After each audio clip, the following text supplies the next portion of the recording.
What's going on? 6 o'clock. Good morning. Happy Friday from the 104.5 The Zone Studios. I am Robert Walsh. Thursday Night Football last night, Jets taking down the Texans 21-13 on a night where C.J. Stroud had very little time to operate as he was sacked 8 times, finishing with 0 touchdowns. Aaron Rodgers, on the other hand, finishing 22 of 32 for 211 yards and 3 touchdowns. Jets go to 3-6, currently on top of the Dolphins and Pats in the AFC East, still trailing the Bills, and the Texans fall to 6-3. Titans Thursday injury report: Will Levis remaining limited, while Calvin Ridley and Jeffrey Simmons returning to practice. Tajay Spears went from limited on Wednesday to not practicing yesterday. Something to monitor about his status for the game on Sunday. On the Patriots side, quarterback Drake May still limited with a concussion. For all your breaking news and Titans and Vols, this is 104.5 The Zone.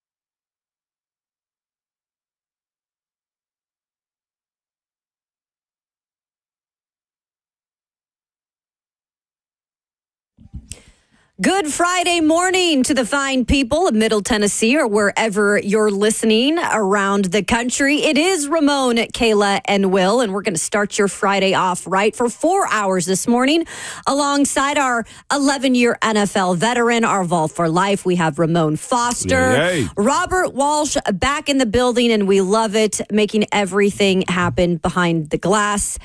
Will Bowling out for the day on assignment. I'm Kayla Anderson, and like I said, we're ready to get you going. We've got a great lineup this morning. We're going to talk about the Titans who have tricked or treated us, since we're still in the theme of Halloween, guys. We've got Will Levis update. Could he play? Could he not play? A little bit of a conversation there. VolQuest, Brent Hubbs, the VOTT, Mike Keith. And then we'll have some fun in hour 4. We've got comedian Josh Mancueso who's going to join us. He is a big college football fan, does some really fun stuff. And he's going to be in Knoxville this weekend for a meet and greet as you guys are taking on the Kentucky Wildcats. So that would be fun. How's everybody doing this morning? We're good. I'm looking forward to meeting him. I've seen a lot of his content. Yeah. He came across my algorithm again last night, probably because we spoke about him. But it's very quirky in how he does, and I think he's a Vols fan. He did some stuff with Tony Vidum this past offseason.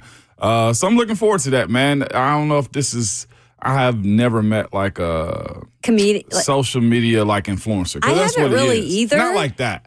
Not like that. But I'll be interested to hear a little bit more about his pathway to getting to that point. There's a lot of videos I'm sure you got to make. You do. His page is loaded all the time. I met him at the IndyCar I think it was 2 years ago when it was still downtown, and he helped host with me. Okay. So I got to meet him there. Really funny guy, real great guy, and I've been wanting to get him on the show, so it just happened to work out today. So that will be fun. Yeah, Bert, how you feeling? Better. Definitely better. Glad to be back. Better also because as I'm prepping for Halloween trick-or-treaters, we keep getting doors knocked all night. I get a call from Lucas that he's got an extra ticket for the Vols game, so I think I'm going to go to Knoxville this weekend. Are you? Look at you. It'll be my first night game. I'm so jealous. I'm going to be honest with you. I'm still trying to figure out if there's a pathway for me to go. I know. I feel like this is like in your cards, Ramon. It's just like one thing needs to fall into place. A private jet, if anybody has one out there, call us. That would be phenomenal. But I will say, I think I have some family obligations on Saturday night. My kiddo got a baseball camp he got to go to, and my brother-in-law's got a birthday party dinner that we're gonna. So I was trying to figure out if I could slide it in, but I'm a pass. I'm a pass. Well, hopefully you can enjoy a cigar on your back porch and that's the plan. Not have to do it in a restaurant like last weekend. Yes, or 2 weekends ago. And get my mind right. For Titans on Sunday, man, because it's definitely got to have a get right weekend. It is a get right weekend. It's a get right weekend for the Tennessee Titans. Clearly, this is something where we're still talking about the quarterback situation. We're going to get into that more throughout the show. But you heard Bert lists down the amount of injuries. And it is interesting because I do remember Brian Callahan on Wednesday when he always tells us about the week to come in terms of who's going to be available and who's not. And he did say a lot of these guys were going to be maybe not practicing throughout the week. So he gave us a heads up. He didn't seem too worried, though. So maybe that's just something at this time of the year, giving certain guys a little more time to heal those nagging injuries. But the big question is the quarterback. So we'll see, Moan. I'm gonna be real. This time of the year is that's what I look forward to as a player. Oh, my gosh, because I know this. Second half of the season gets a little bit more physical because it gets colder outside. The positioning of wins and losses matter a little bit more, too. So if you are a starter, you're probably going to get some days off. I absolutely loved this time of year, though, for those reasons. Coach, I need a day. Okay, cool. Just be ready by Friday. Sure. That's all that matters. Just be ready by Friday. So everybody that was on that list, and that's always a long one. It's a long one. It's a long list. Kentucky and Tennessee, college game is a long list of injuries too. But this is that time of year where guys start to pull back a little bit in order to be ready for the season. Like, I never had to go through 17 games, but I can only imagine what that extra week of work will do. It's a grind, and especially because they had that bye week so early, which was good in some ways for them, but then as the season goes on, it can be a bit of a struggle because there's nothing in front of you. The only way, I ain't going to say the only way, one of the best ways that early bye can work for a team like this who have no Thursday night games. So you don't get the breakup of the weekend, right? You have no Thursday night reset for the weekend. You have no late afternoon games or night games, too. Like, you got a straight after week 5 bye. You had 13 weeks still of 1 o'clock straight across. And that's even going to the West Coast and coming back. Yeah, because they got the Chargers.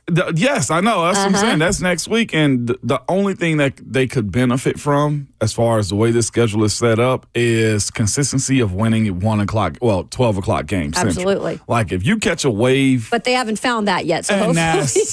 That's where it gets grueling. Right? That's where it gets grueling. By the way, shout out to our teammate here at 104.5 The Zone, Dawn Davenport, a.k.a. Babs. She texts us at 6 o'clock. On the dot. In drop top, whatever that, cruising the streets. She's headed to the airport. And she's going to Houston. I don't know, Dawn. What game is that? I'm assuming Houston Cougars. Oh, is it Rice? I think it's Rice. I bet on that game, Dawn. So hopefully, hopefully Navy covers in that one. That's cool though. So good luck to Dawn on the call, and always check her out. Does great work when it comes to college football Saturdays. And if y'all see her in BNA or in Houston, buy her a coffee or some Voodoo Donuts that Savage used to speak about all last year. Dude, those Voodoo Donuts are. I've never had them. Man, you got to try. Never had them yet. Haven't had them. We got to give them delivered to the show sometime. I don't know if they've ever delivered to Savage. So if they ain't delivered to him, and I'm sure probably ain't getting a delivery for free.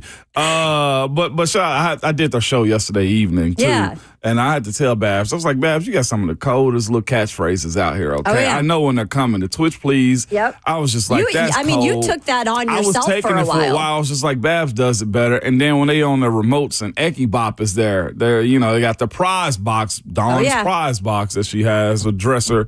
And she just put your name in the box. I know. I always say that when they do that prize box thing. Absolutely love that. I was listening a little bit when I was in my car yesterday on site at Buffalo Wild Wings down in Murfreesboro. Yeah. So it looked like a good turnout. I also heard the Vols chants, and then there was no War Eagle chants, but there was one Roll Tide.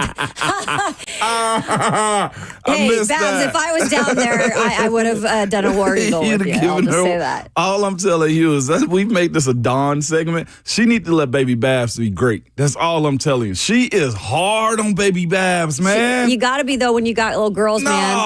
Like, if you were a little girl like me, that you got to be hard on us a little bit. This is why I didn't have daughters. This is why I didn't have daughters. My daughters would have a G-Wagon by now. Good luck Do you with understand me? She would have a diamond tennis bracelet. She would be the worst daughter in the world, but the best one. Do you hear me? So she'd be spoiled. Baby Babsy have it, man. She's doing her own. Dawn, you're doing the correct parenting. Us girls know how we get. Anyway, I know we're going to talk about this at 6:45 coming up, but did you guys watch the game last night? I stayed up for almost all of it because there was a comeback in the second half. Wow. And I know that a lot of people were betting on the Texans, including my husband, Travis Briggs, who I told him 6 times before he made the bet. And he asked me 6 times before he made the bet, who do I take? I said, I got a feeling about the Jets. They're in a pressure situation. This defense got to show up sometime. I'm going to take the Houston Texans. All right, you idiot. Don't ever ask me again. My advice. He already had his mind made up. Whatever Kayla says, go opposite. He does it all the time. Does your wife or does Cheyenne? I mean, does this happen with other people where you give them your opinion and then they go opposit? I have learned that my wife is probably more right than she is wrong. Well, you're a smart man. Okay. Travis said whatever she does, do opposite of it. And I don't know how I feel about that. Because if he asks you 6 times. 6 times. He kept asking. And I said, again, what did I say? Travis got trust issues. That's when you just got to put the bet in for him. Be like, well, I hedged your bet. So. Great idea. Next time, I'm just going to take the computer. Cold there. I gotta. Goodness I'm gracious. gonna ask him when I see him next time. I just want to see a smirk on his face. And he did come upstairs though, because I went upstairs first, and he did come upstairs laughing though when he did realize that the bet was not going to go his way, and he didn't say anything, but he just snickered. Yeah. What a savage, man. What a savage he is. That's the life of husbands, though. It ain't just him. It is the life. I'm sure I've done it, and Keisha's been on the back end like I told you. Absolutely. I told you. It was like, you ain't tell me nothing. You got to make it happen. You get marriages, it's all about making it work. It's like a football game. It is. We got a great show coming up for you. And coming up next here on RKW, we are still in the theme of Halloween. So who are the Titans that have tricked us this year, or who are the Titans that have treated us? We'll get in on that. Plus, you can get your call in as well, 615-737-1045 here on RKW on 1045 The Zone.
It's Ramon Foster, Hiller Plumbing, Heating, Cooling, and Electrical. Letting you know right now, Hiller's Cash for the Holidays promotion is back. They're giving away cash for the holidays with select purchases, okay? Where right now you can get a $500 Visa gift card when you buy select HVAC systems or new whole home generators, or get $250 Visa gift card when you buy a new tankless water heater. Right now you can also take advantage of Hiller's $99 drain cleaning special this month. There's no better time to take care of your house than right before the holidays, because you have those old uncles that come up with those old school aunties or just bad kids that'll mess up something in your house. So take advantage of right now all the specials that Hiller has going on. These deals only are available until the end of the year. So schedule today at happyhiller.com.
Good Friday morning here on RKW as we start this first hour of the show. Hopefully we get you to your destination safely, or maybe you're just hanging at home today and deciding to watch us on, the streaming side of things. You can watch that on Twitter. You can go to Twitch, 104.5 The Zone, YouTube, wherever you want to find us. You can watch us digitally too. So do that, or the old school way, whatever you want to do this morning. What we will do this morning, though, is talk a little bit about the Titans, and we thought we'd keep it in the Halloween theme. Hopefully you guys had a great Halloween, kept it safe, got a lot of candy. Did not. Wait, what? Did not. Wait, don't tell me that you went back on this whole candy bar thing and you didn't. We did it. We was locked and loaded. So then what happened? And I get it. The rain ruined it last night. Oh, yeah. I didn't even go to my brother-in-law's neighborhood last night to trick-or-treat, man. It was kind of cold and rainy a little bit last night, too. Yeah, it wasn't the best weather. And it just kind of shut it down last night. Like, if I'd have been 12 years old, I was in it. I'm in it to win it. Like, I'm a soldier for candy as a kid. You talking about the parents weren't bringing their kids? No, I'm not bringing my kids out there, okay? That's all I'm saying. So we had all the candy bars up by the door, front porch light on. Not a single doorbell rung, okay? Wait. Yeah, nah, nobody came out last night. That's crazy. It's like that. No, let's get it. I'm going to have to let Kev know, his kids, don't ever come back to my house no more. I'm like in honest shock. I'm playing. Not one. I'm playing. It was, I ended up going to the front door and playing trick-or-treat after I got home late last night, too, so. Trick-or-treat. Trick-or-treat. Just in the spirit of it. Just in the spirit of it. Dang. Yeah, absolutely. Well, I'm sorry, because I know you were excited about handing out those. I was going to give like 2 big old bear paws of mine full of bags of candy. You should have just brought them this morning. The rain shut it down. That's what I need to do is bring it in just bring here. the bowl and just set it right just there. Set it up here. That's probably what's going to be We'll on make Monday. you feel like you gave all the candy out, See what I'm saying? right? There's a lot of tricks and treats in this room, which is what we're about to talk about now. We are. And I thought this was fun. This was Bert's idea. And we have had an interesting season, to say the least, but there are things that have been positive, right? Players that have had positive growth, or players that have convinced us that, this team could go forward in some direction. Then there's the players that have tricked us. Maybe guys that convinced us that they were ready to take it to a next level this year and didn't. So let's start with the tricks first. The players who have tricked us, Ramon. You go, and then I'll kind of chime in. And I don't know if, Bert, you've got any, but feel free to chime in at any time. I can fill in the gaps. Perfect. Fill in the gaps. Yeah. I'll lead us off on this one, man. Biggest trick of the y'all season so far, been Will Levis. He did everything he was supposed to do as a franchise quarterback. You come in, the playbook is yours with a new head coach. There's a lot of excitement behind it. There's a lot of newness to it. There's a lot of momentum behind him. He goes on the Cabo trip for whatever that matters. Honestly, guys that throw for an hour or some change, it's not like it's necessarily like work all the time when you're on those Cabo trips. Some bonding too, right? There's some bonding in it also. Probably more bonding is necessary than actually throwing footballs around. So he checked every single box.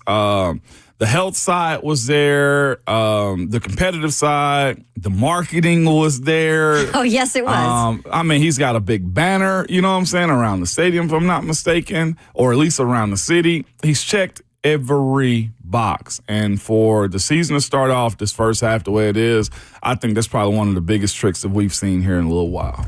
Is it a trick, though, that can turn into a treat? I think that's the biggest question, right, Moan? It's like, I know a lot of fans are out on the Will Levis experiment, but this Titans team just continues to give them an opportunity.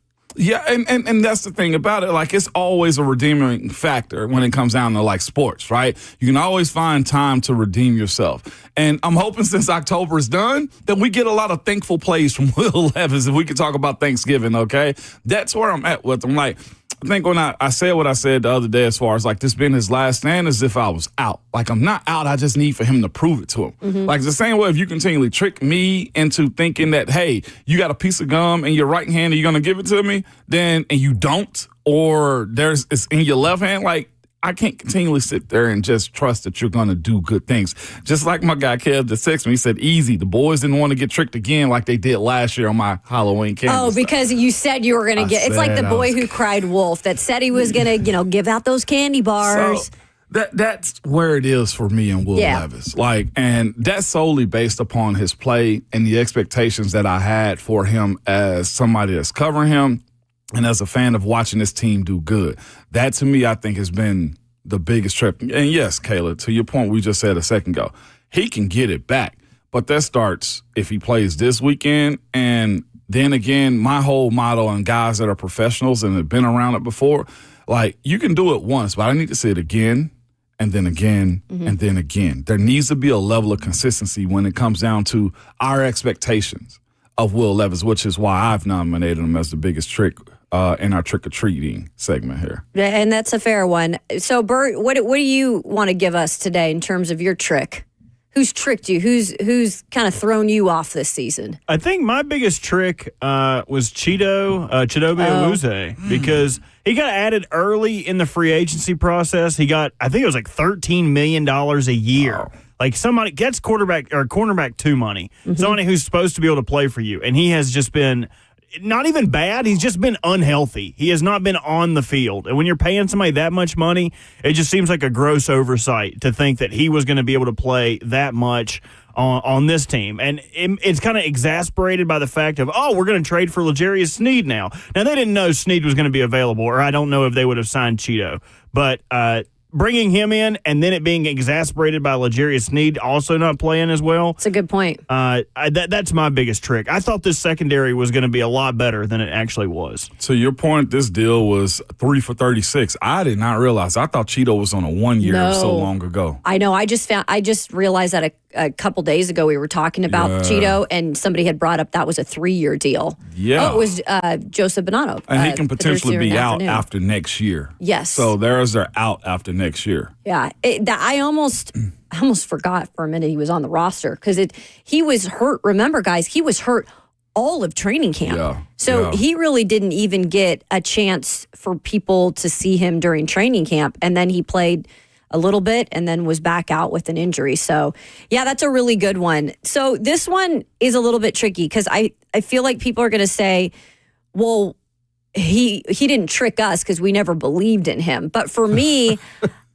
and maybe it was just me thinking, look, this is the best guy available at right tackle coming into the season, and knowing that there weren't guys that had a lot of significant time playing in that position, a.k.a. Jalen Duncan, who, we still hadn't seen the potential yet. I thought Nicholas Petit-Frere, despite everything that went on last year with the suspension and missing time, I gave him the benefit of the doubt that he was going to step up and relish the opportunity that was in front of him, because it was his for the taking when it's all said and done, you guys. But unfortunately, he just never showed us that dog. He never showed us that he could take it to the next level and do whatever he was doing in practice, which Bill Callahan said there were great things that he was seeing in practice, great things that he was seeing in the film room, but it wasn't going over to the field when it's actual Sunday game time ready to go. And you look at what he has this year in terms of his PFF rankings. His overall grade is 52.4. His run blocking, 67.1. His pass blocking, a 34.9, which is ridiculous to even say. Yeah. He's got 3 penalties on the season and 5 sacks allowed. He has completely tricked me and whoever else believed that he could possibly be that, at least beneficial, good, medium, whatever you want to call it, fix it right tackle. Right. Yeah. He was sight unseen for the most part of this preseason, though, given that he was coming off that injury. He had a reset with the surgery, as you said, and stuff like that. It's just a matter of, to me, with him, it's attitude. It's mentally being engaged. It is the idea that he has to fight every single play. I'm just going to say it. Screw beating around the bush. He just ain't got it. And you can say that. You played on the line for 11 years. I don't even want to cover for the idea that, oh, man, there's going to be something there. I ain't seen enough aggressiveness. I ain't seen enough edginess to where you can say, man, I trust this guy to go into battle with me. We use war terms a lot as it pertains to football, but it really is like that play in and play out on the offensive line. And for him to just submit and retreat time and time again in pass rush, or he active and inactive, and he's probably the most talented person at right tackle. Just ain't got it. By the way, I got to have a correction, too, to this offseason. There was an attempt to get a guy this offseason at right tackle. I know this because I talked to the guy that was here, Chuk Okorafor.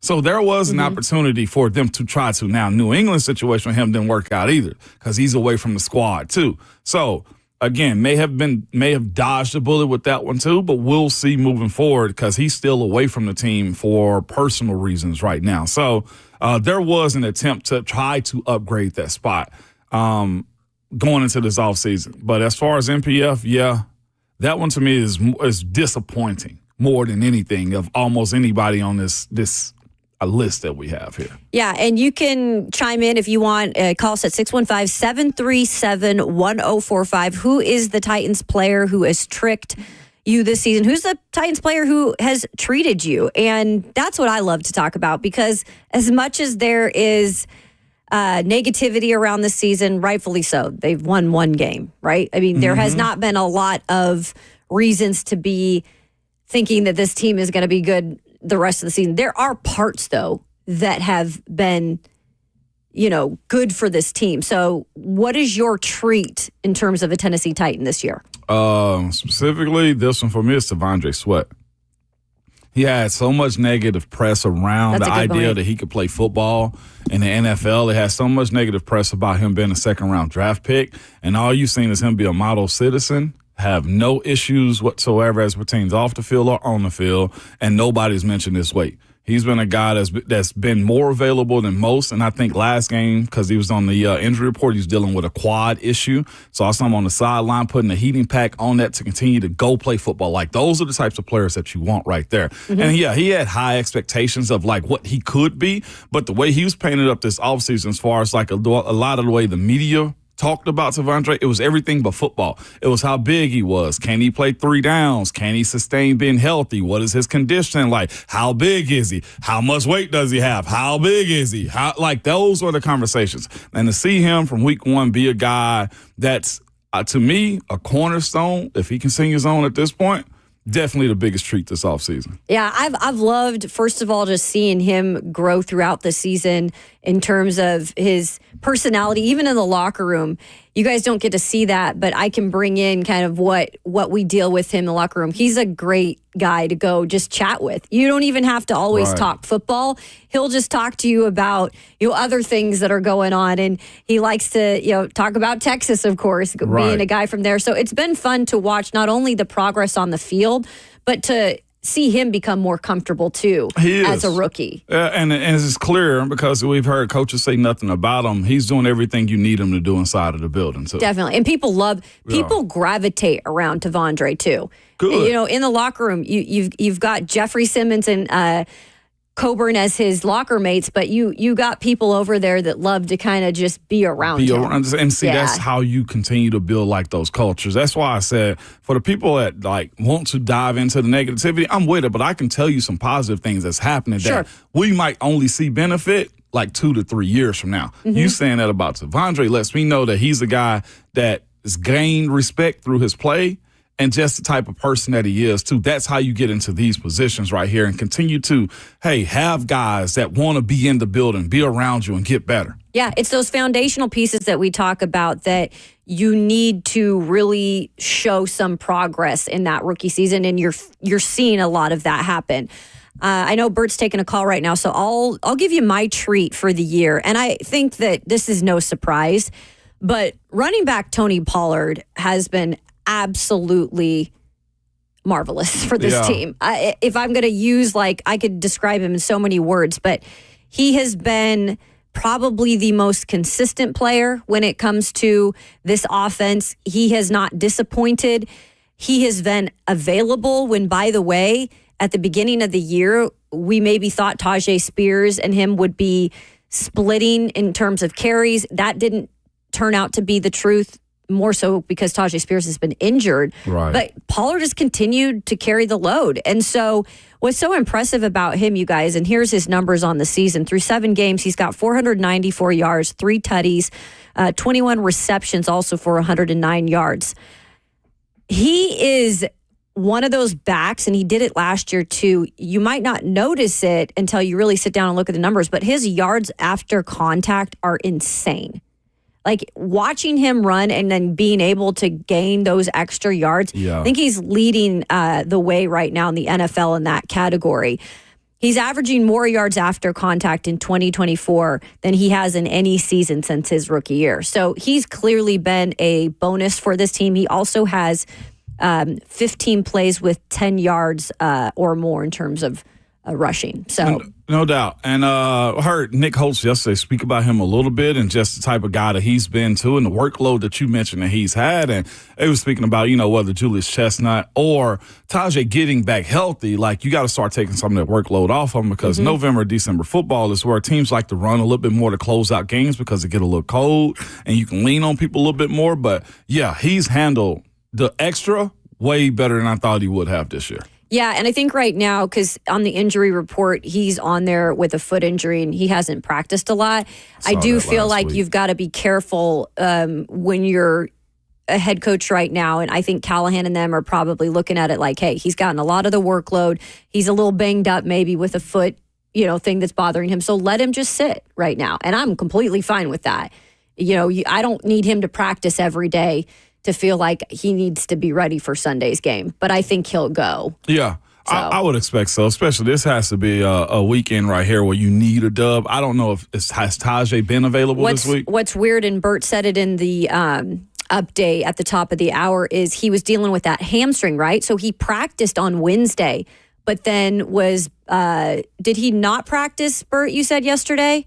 Yeah, that's correct. So did not practice yesterday. Because remember that's... no, not necessarily. You don't think that's... No, because my days off, I would practice on Wednesday and not on Thursday. So Thursday was my day off. You say that it's not necessarily reaction to him practicing. It's just maybe him resting. I don't think so. I think it's rest. Yeah, at this point, they know what Tony Pollard is. Right, he knows. Oh no, I was talking about Tajay. Oh, Tajay. Yeah. Tajay, I think will be fine this week, or has to be fine. Or they have to up. What's his name? Reps. Julius Chestnut's reps at some point. I know. I'm just telling you. So limited and did not practice is what he was as far as hamstring. Yep, that was Tajay hammy might be a little bit different. I know, and that's the thing. I know he's frustrated because Tajay is one of those hard-nosed guys. He'll play through anything, but he's been struggling with that hamstring. So that'll be interesting to see what happens this Sunday. Bert, how are you doing with your treat? You got a treat for us? I do have a treat for you guys. Give us the treat. Amani Hooker is having statistically one of the best years of his career. No kidding. On this bad Titans defense, or actually good Titans defense. I take that back. So the completion percentage when he's targeted is 45%. That's the lowest of his career. Usually he's in the 60s, 70s, 80s. It's only been attributed to 69 yards when he is in coverage. Now, he did give up 2 touchdowns last week, but only missed 2 tackles on the year, so for the lowest missed tackle percentage of his career. So having a career year this year where he had to be healthy, that was the big thing on him, where Amani Hooker had never made it through a season. So if he keeps playing like this and plays all the way through the season, it wouldn't surprise me if people weren't knocking at the door to see how much is he worth to y'all. You want to help us out and send Amani over here? That's a good point. Or Quandre Diggs on the opposite side, who he's only here for a 1-year deal. Maybe you deal him. He's had a good year, but that's a sneaky good one. Amani Hooker is Robert's there treat, is an out. Well, no, his potential out is after this year right here too. Bert, as far as the money goes, Amani Hooker. Next year he's due like $7.7 million as a base, which is still good for starting safety in this league. And he's on his second contract. Yeah, they re-upped him early. Yep. Yeah, and you could cut him after, if you're a team that's acquiring him, you could cut him after June 1st and split that dead money in half over 2 years. I'm going to be honest, I didn't realize he was having a good year like that because, like you said, the losses kind of scathed over everything good here. Mm-hmm. Only 69 yards when he's in coverage is kind of crazy. Like when he's targeted, he's only given up 69 yards. That's nuts. And I think the biggest thing, you guys, that that's the one thing they're missing is the turnovers. He's got the team's lone interception too, right? So that's another thing. You kind of expect him at this point to be the guy that's getting the turnovers as well. So hopefully they can try to figure something out against this New England offense on Sunday. When we come back, we will get to Micah in Nolensville. Always good to hear from him. We'll also recap Texans and Jets. Are the Texans kind of starting to roll downhill? We'll talk about that. That's coming up next here on RKW 104.5 The Zone.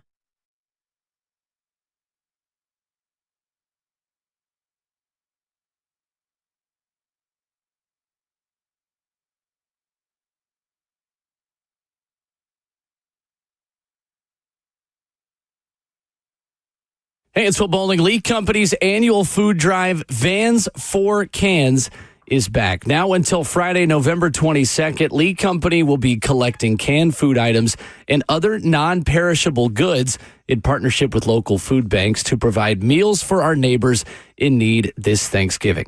You can also donate online at leecompany.com/Vans, the number 4 cans, and every dollar donated equates to 4 meals given. Once again, make a difference with Lee Company by visiting leecompany.com/Vans, the number 4 cans, through Friday, November the 22nd. I love partnering with Lee Company because of things like this. They are so embedded in our communities. They've been a part of it since 1944. 615-567-1000 is the number to give them a call. And again, online at leecompany.com/Vans, the number 4 cans, to make a difference this Thanksgiving.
Welcome back into RK on this fine Friday morning.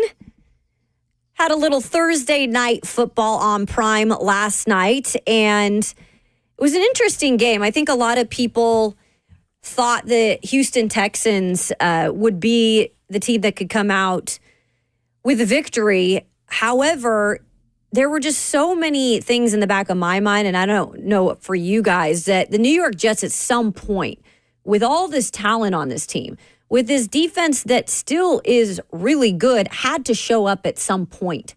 And I think that's why I was rolling with the Jets last night in terms of thinking they were going to win this game.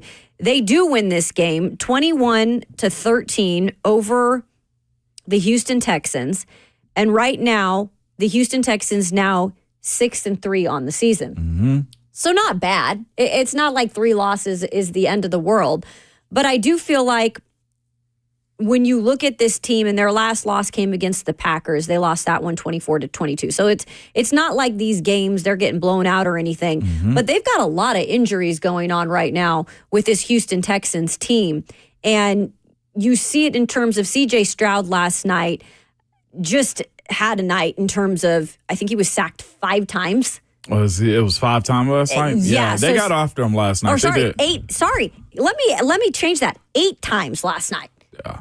And it was one of those days he didn't throw for a touchdown. I mean, that's an unusual situation for a CJ Stroud that we're so used to at least being able to hold things down for the most part. No doubt about it. For his team. You have a little bit more grace for a guy like C.J. Stroud. 11 for 30 is not a winning football for a dude like him. You're right. Sacked 8 times last night with a QBR of 27.7. Oof. Bad outing for him. And I'll just, knock that ass to saying, well, he had an off night. What I do know is this: Joe Mixon can run the freak out of the ball. And we talked about that yesterday, remember? And that's the component of the game where I think when CJ's on, and then we've seen him be more on than off, then they'll be back to where they are. Them dropping their games to the Jets last night, they're good enough, the Jets are, to get dubs out of it. But the one thing as far as Houston reeling, to me, I can't have that strong conversation, because here's the thing. They've already swept the Colts, who I think are probably the second best team in the AFC South. Their only losses have been to 2 NFC teams and 1 last night, their first AFC team, as the Jets finally got them. I look at them and saying they probably just hit a little wall last night. Thursday night prep game did not get all the way right the way you need them to. I still look at them as a strong they got a stronghold on the AFC South. Now, on the back end of this thing, it does get a little bit more dicey for them. They got some 8 o'clock games that are coming up. They got the Lions still on their schedule, got the Chiefs still on their schedule, they got the Ravens still on their schedule, and you just never know how the back end of these division games with other AFC South teams is going to go. So I still look at them and say, well, they're just as good as I thought they were. And again, they're 3-0 in the AFC South. They also beat the Jaguars also. Right. I mean, they're still leading the division by a fine amount, right? I mean, so that's not the issue with them in terms of, will they make the playoffs necessarily? But it does worry me sometimes when you're, like you said, allowing 8 sacks on your young quarterback. And right now he is without Stephon Diggs, who's out for the rest of the season. But they are going to get back Nico Collins, I believe, pretty soon, because he's been gone for a few weeks now. Yeah. So I think at some point we're going to see him maybe return in the next couple of weeks, which will be really good for him because that was his number 1 target. But Tank Dell stepped up to the plate for the most part last night, 6 receptions, 126 yards. Yeah, they got the players in play, man. Cade Stover's a solid tight end whenever they get opportunities with him. And, of course, Robert Woods being the steady Eddie that he was. What I saw last night, though, between Robert Woods and doggone C.J. Stroud was he threw a dot to him on the sideline. Like, he was scrambling and caught him on the sideline. Like, Bobby Trees, he's the veteran that you need on the team like that. Getting Nico Collins back, and if they can find a trade with somebody to lend a little bit more help, that would definitely, push them over the top. And I know the Titans fans don't want to hear that, but they're already 3-0 in the AFC South. Yeah. That's a long road to climb back out. Yeah, they've gained a lot of ground early when it comes to the division. They have. You guys then surprised at all with what we saw from the New York Giants last night, who, by the way, did not score in the entire first half and then came back to score 21 unanswered points. And look, you had their guys step up. Devontae Adams, you brought him over there to do stuff. He obviously was able to contribute last night. 7 receptions, 91 yards, a touchdown. And then Garrett Wilson, 9 receptions, 90 yards, and 2 touchdowns. Those are 2 of the top wide receivers they needed to get production out of. Man, Jets got a little bit of home cooking last night. They call a bum. These refs. The friggin' DPI on Derek Stingley Jr. By the way, that young man is a stud. Oh, he's good. Do you hear me? And also, that was not a touchdown. I mean, That was his knee hit out of bounds. They wanted the highlight. That's what that was. They got a call and they were like, "That is too big of a highlight. It's got to stand." His knee hit at the same time as his shin, his leg. Dude. Like I don't understand how that. I would be so mad if I was a Texans fan. And that's what I'm saying. Like, did you not think they got a little bit of Halloween, home cooking baby. last night? The Stingley DPI was probably the worst.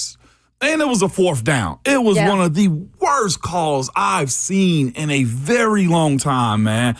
And all you can do is just, all right, they got us. Yep. They got us. That's all you can really say. And the Jets got a lot of work to do, too. So, I mean, 1 win, that's good for them that they can get maybe a little bit of confidence with that. But they got a lot of work to do to prove that it can be consistent. But what I do see going right for them is Danico Autry and Daniil Hunter working together. For Houston. Daniil Hunter set it up, and Danico Autry was closing them last night. Yeah, Danico's back. He's healthy. He was out for the first several games. Third game back last night. So good. I know Titans fan, not good to see him play, but Danico is always a force here. So he's bringing it to the Texans. When we return, hour 1 wrapping up, let's get into a little Titans talk. So it's an interesting situation about Will Levis in the shoulder, and we'll dig deeper into maybe why this is more of a long season issue. We'll get to that coming up here in hour 2 of RKW on 104.5 The Zone.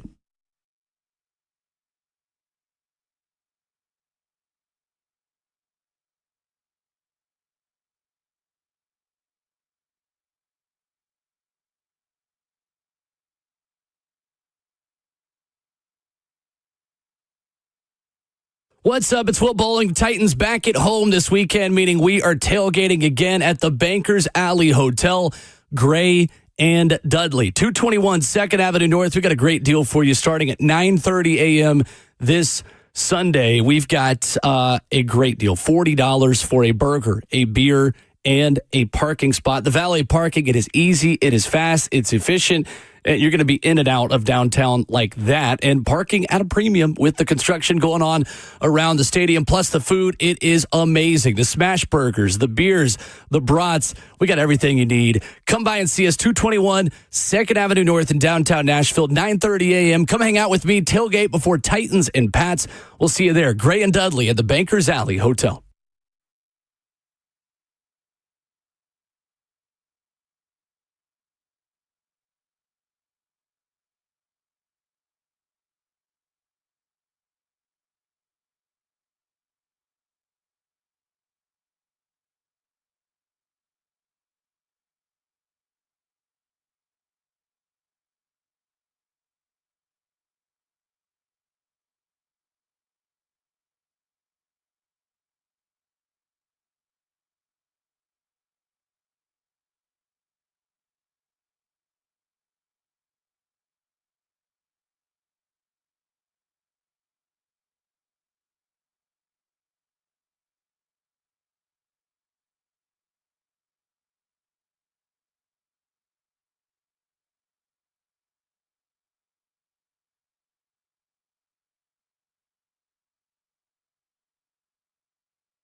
What's going on? 7:02. Good morning. Happy Friday from the 104.5 The Zone Studios. I am Robert Walsh.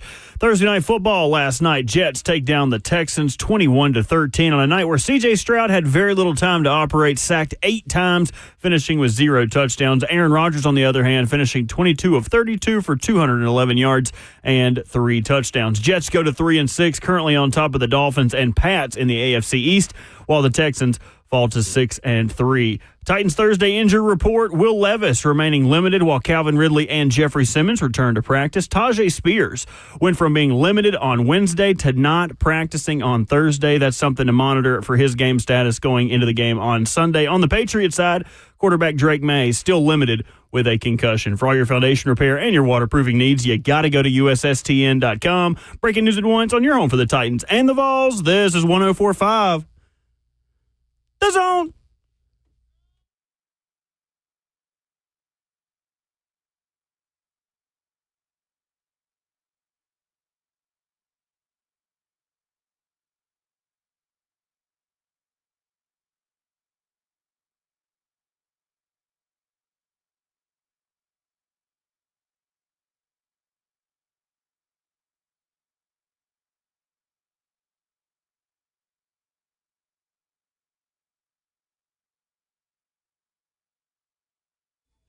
Welcome into this Friday edition of Ramon, Kayla, and Will, entering hour 2 alongside our 11-year NFL veteran, our Vol for Life, Ramon Foster. We've got Robert Walsh back in the house behind the glass.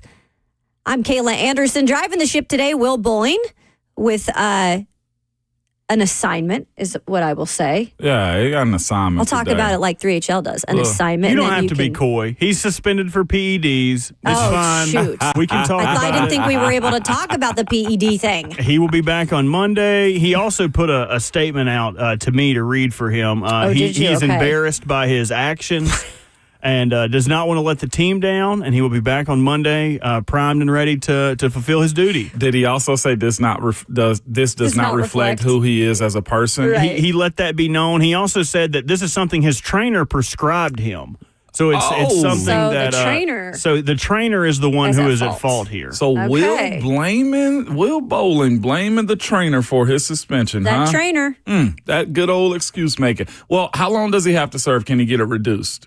There is no reduction. No reduction. See him on Monday? Yeah. See you on Monday. I'm still waiting for the check. Well, there it there is. it is. There it is. There That it makes is. sense to me right there, 100%. I'm glad you put it out there because I ain't want to snitch on him like that, but Will got suspended for PEDs. Will Sometimes, Bowling. There, the sometimes you just secret's got to be out. up front. Yeah. That's Cat's it. out of the bag, And folks, guess if who, you're wondering. well, guess who's the one that got handed down the suspension? Bert. It was me. Bert. I did that.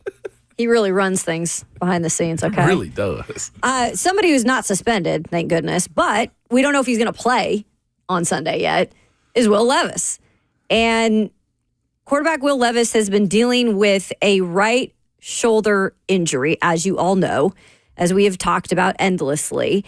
And it's been an interesting process because it's been a week-to-week thing. And every week it seems like he's trying to throw.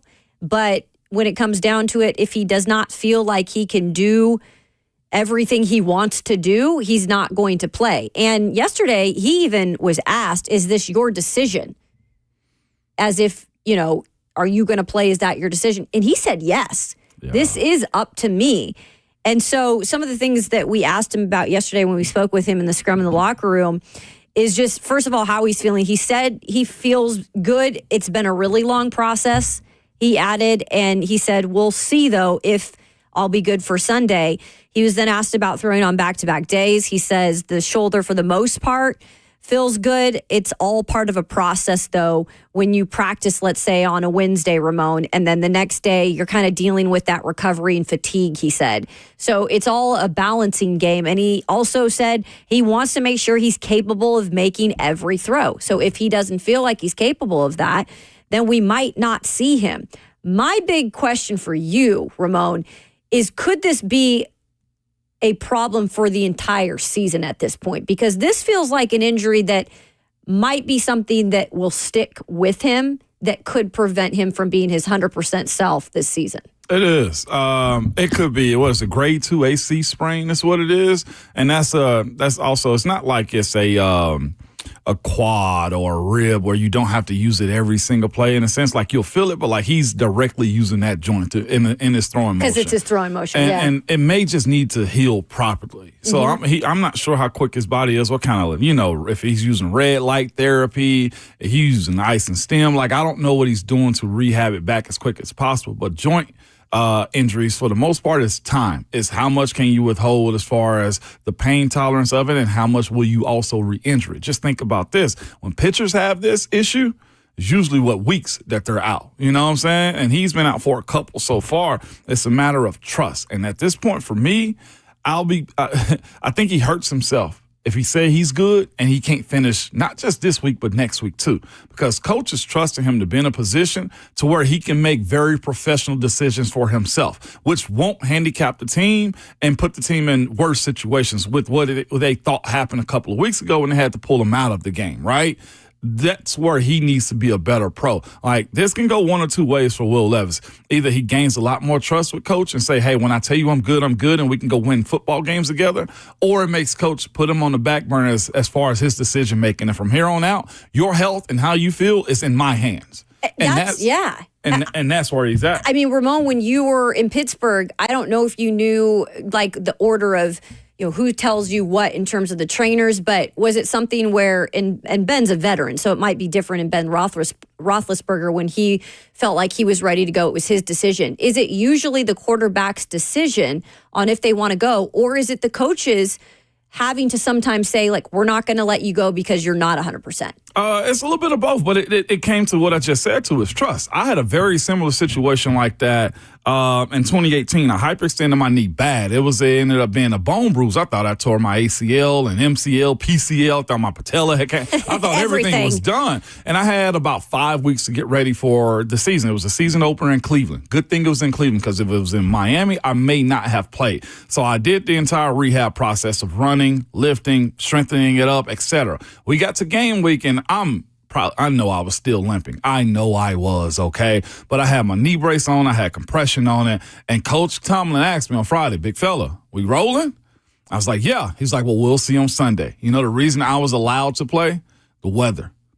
Cleveland had an anomaly that day. It was like 65 degrees nice. And drizzle. Mm-hmm. And it was cool. He was like, had it been about 80 degrees, you wouldn't have played. Too hot. So coaches have to also make those decisions for players. Like, you can tell me yes, but what actually helps us win football games? And that's where Coach Brian Callahan and Nick Holtz has to get with Will Levis. Like, and I'm sure Will is feeling the pressure. That's what I was going to say, Moan. If anything, right? He's feeling the pressure to get out there. And when you lose and you're a competitor, everybody feels like they are the solution. Yeah. You can fix it. But you don't want to hurt this team anymore, because what I did see is this offense can be competent enough. This offense can be in a spot to where it walks up and down the field as it pertains to how good it can be. So if Mason can keep it clean, if they can follow the first half to the next half, then there's no need for Will right now, because what I am hearing is this is Will Levis's team still. Mm-hmm. Coach Holtz even said it also in his press conference. When it was Coach Brian Callahan, one or the other said, like, no, here's the idea. When Will Levis is healthy and is back in, he's staying in. And that's where it kind of muddies the water a little bit if he's not healthy. Because then if you leave it in my hands moving forward. And I got to go over something really quick that I thought was interesting, just kind of putting this injury into perspective. After the scrum yesterday, Teron Davenport, our good buddy, who is a great reporter for ESPN, he actually was talking to Will Levis, and he had done some research, and he had looked up a similar type of situation with a quarterback who suffered that type of injury. And Alex Smith, back in 2007, Alex dealt with a lot of injuries in his career, but he had a shoulder AC joint separation. With his particular situation, Smith dislocated that throwing shoulder. He appeared in 3 games returning, but then he was shut down for the rest of the season. He ended up having surgery later on. And then Will Levis actually even said to us, after the Colts game, he spoke with Anthony Richardson about when Anthony had his issue with his sprained AC joint last year. And if you guys remember, that was against the Titans in week 5. And they actually shut him down, and he ended up having surgery on that. I'm not saying that Will Levis has got to have surgery on his shoulder, but I am saying these are similar situations where you're learning to deal with, at least at the time being, that type of injury. But it isn't a type of injury that's just going to go away. Yeah. So. Did you drop the Alex Smith nugget also? You did that one too? Yep, in 2007. Yeah. That's the one Teron Davenport had brought up to Will Levis. So it's dicey. Again, he's a position that has to be taken care of at quarterback, and his health, and I know he's feeling the pressure to perform, but don't make a mistake of hurting yourself even more. They can't cut you if you hurt. Absolutely. That's a good point, Moan. That's words to live by, right? They can't cut you if you hurt, Will Levis. That's why I called in sick yesterday. There you go. But we love Bert because he's just honest, you know? What I'm saying is this, Will, if you down, like go into the offseason and try to have a surgery, that way you get a third year to get back. Like right now we got an incomplete season on you, Will. Mm-hmm. Like that to me, just being real with y'all, that's a slick way of getting you an extra year of time. Yeah. Can't cut you if you hurt. Just something to monitor. Like I said, he's a tough guy. He's going to try to play through anything, but you got to make sure that you're actually able to be the best you can be for the team, especially at a time like this when they are struggling. When we return, let's switch gears a little bit. We've got a big game coming up this weekend in Knoxville. It is the Vols and the Kentucky Wildcats. Our good friend of VolQuest, Brent Hubbs, will join us next to break it all down here on RKW 104.5 The Zone.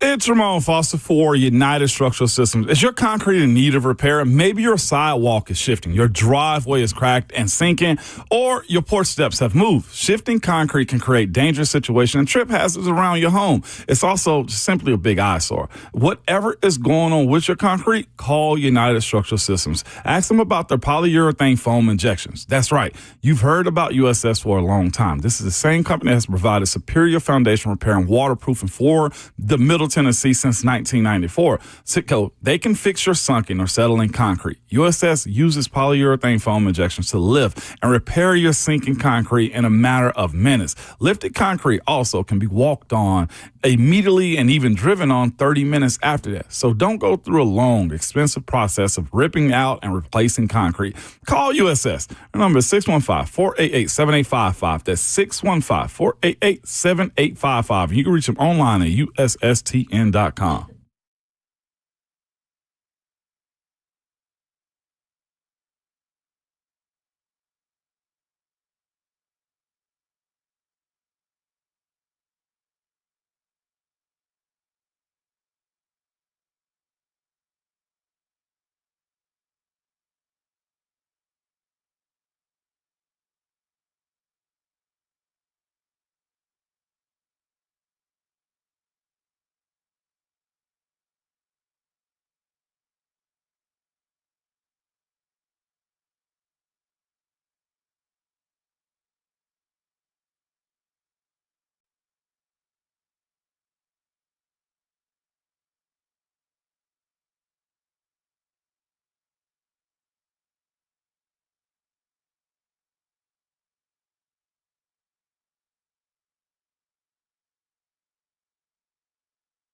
Welcome back into Ramon, Kayla, and Will on this great day to be alive here in Tennessee.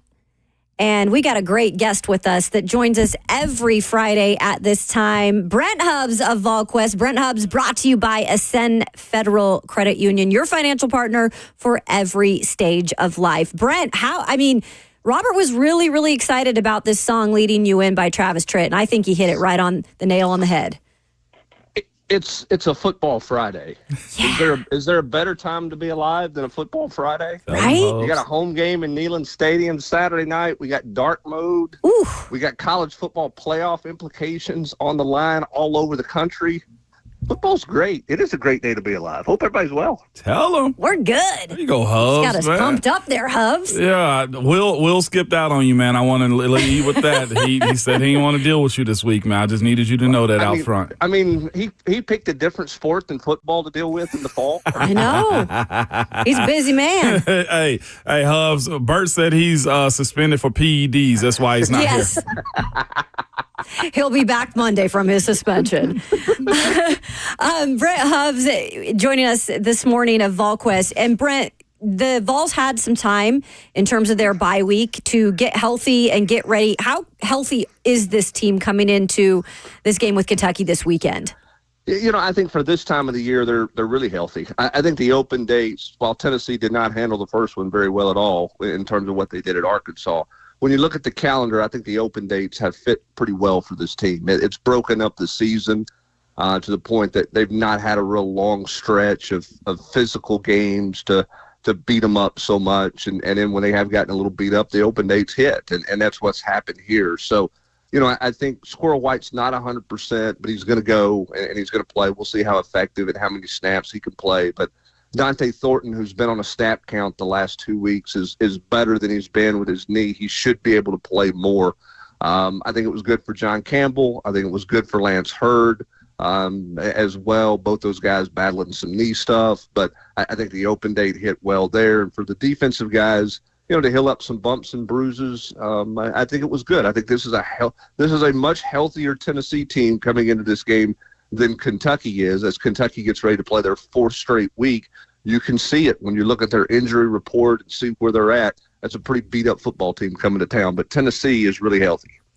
One guy you bring up in the War Room, and a great read if you want to go and subscribe, VolQuest, every single week he comes out with the War Room, Brent Hubbs. And you had mentioned the tight end Ethan Davis and maybe growth in his role over the past couple of weeks. What can he really bring to the table in terms of some consistency for this offense? I think it's unique, first of all, he's got to be consistent on the practice field and to borrow a coach's phrase, he's got to stack days. And what he's done the last 2 weeks, which is why his role has increased, is twofold. One, he has done a better job of being locked in on the practice field every day with details and getting himself ready to play.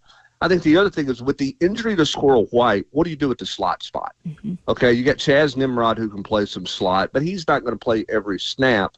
So where do you go slot-wise? Well, you could schematically go Ethan Davis if you want to do some different things because he's a former wide receiver in high school, big body guy who's a good athlete that can win if he gets matched up against a linebacker. He can win physically if he gets matched up against a slot nickel. If that's what they do from a scheme standpoint, then obviously he could do some things in the run game. So it is a nice potential wrinkle. It's on Ethan Davis to see how big that wrinkle is. And the last 2 weeks, it's been a little more significant. He's got 4 catches in the last 2 weeks, and he played some significant snaps against Alabama. So that is a new element they could bring in to help manage the slot position if Squirrel White's going to be limited the rest of the year. Brent Hubbs with us of VolQuest on 3. Join us every Friday at 7:20 Central. Hubs, with you bringing up Squirrel White and Ethan Davis, the steady weekly question is surrounding you. You know where I'm headed. Here it is. Yeah, but Austin led with a little bit something extra on Tuesday. He said that, Mike Matthews has to deal with on the field and off the field stuff. Why is he not seeing the field? Because I can understand the on the field with it being playbook, timing, etc. Is there anything more going on with him? No, I think on the field, off the field, it's about stacking days. Again, I think it's one of those things where you got to understand the importance of Tuesday on the practice field. And I think for some guys, when it's come very easily for you at the high school level, I think it's one of those deals where you're having to learn everything counts all the time. Okay. And that's doing extra film work. That's doing whatever. If you need to catch extra passes, out of the jugs machine, if whatever you have to do and you need to do, you got to go do it. And I think for Mike, this is probably not fair for Mike, because Mike did some good things in spring practice as he was just learning the offense. He made some plays in fall camp, and what happens? Then he becomes the guy everybody talks about, right? And probably the offensive coaches didn't help him a whole lot either, right? He was talked up big in the preseason. Right. Remember a year ago in the preseason, Dante Thornton was a freak. I mean, he was a freak. That was the label that Joey Halsley gave him in preseason camp a year ago. And then he didn't do much. And what was the question every week? Where's Dante Thornton? Why can't Dante Thornton get on the field? What are they doing? What's the story? And now you hear, well, Dante put a lot of pressure on himself. He didn't handle everything each week, the right way, and put himself in the best position to get on the field. Well, I think they've done something similar to Mike Matthews, and they continue to talk about him. They were asked this week about Mike Matthews and Kelsey Pope at the podium on the press conference. He's really locked in. I mean, is he locked in every day to get on the field? Because he wasn't locked in well enough 2 weeks ago to play more than 5 snaps. And so I think that they're adding a little pressure to Mike Matthews, which is probably not fair to Mike. And I'm sure Mike's frustrated with not playing more. We'll see what he does down the stretch of the season here. I think a lot of this is on Mike Matthews and how intentional he is about everything he's supposed to do on and off the field. No doubt about it. Hubs, this Kentucky matchup, though, man, you mentioned everything that's going into it. It's a night game. It's dark mode. I mean, I saw somebody say the best intro ever is watching that tee get lit up and that orange ring go around. That's when you know it's serious with Spooky Rocket Top, okay? I'm painting a picture here is what I'm doing, okay, Hubs? I like it, okay. Okay. But Kentucky, man, that's 3 straight losses they've had. That you mentioned in the war room that they have some defensive schemes that may not be there, that we hadn't seen before, that the Vols hadn't seen before, kind of like how Arkansas got to them or others. What's the expectation in this Tennessee offense versus this Kentucky defense? Well, I never pictured you as Bob Ross painting pictures on a Friday morning. But well Hubs, I kind of say to myself, I'm a sports entertainer, not a journalist, so I might just surprise you every once in a while. Yeah, you do. You always surprise me. No question about it. Painting some happy trees this morning. The thing with let me say this about dark mode. What I like about this deal is everybody in the athletic department and at Tennessee has embraced this deal. Okay, this is their one-off. This is their really unique, and their creative team has had a hell of a week in terms of all the stuff they've produced. They make it a thing. And I think if you're going to do one of these, and I know there's some older tradition people who don't like this, they want orange and white only and all those things. And I get that side of it. But if you're going to do one, then go all in on it. And that's what Tennessee does with dark mode. And that's why dark mode is so much more popular than than the smoky gray stuff, in my opinion, because they make it such a thing. Now, to your football question about Kentucky and their defense, because they are so beat up, I think Tennessee in the back of their mind wonders, does Kentucky have to switch up some things they do defensively? Because J.J. Weaver, the outside linebacker, is not going to play. Because they've got a couple of DBs banged up. Because they're banged up a little bit up front. Do they do something a little bit unorthodox for what they have typically done defensively against Tennessee? Here's the other thing, too. Think about this. Last year, 3 plays of 30-plus yards against Kentucky's defense. 2 of those were touchdowns. The year before, 3 plays of 30-plus yards. 2 of those were touchdowns. In Josh Heupel's first year, 5 snaps of 30 yards or more. 3 of those were touchdowns. Tennessee has big played Kentucky more than any opponent that they played since Josh Heupel's been here. He's had more people running wide open. I don't care if it's Chaz Nimrod, Squirrel White, Velus Jones, Javonte Payton, Jalen Hyatt, whoever. He's had somebody 5, 7, 8 yards behind that defensive secondary multiple times when he's played Kentucky. So what's Kentucky's counter to that? Are they going to continue to just get big played, or do they do something different schematically for Tennessee in their all-season study, or do they have to do something different schematically because of where they are personnel-wise by getting beat up in these last 3 games that they played in which they've lost? That's what Tennessee is.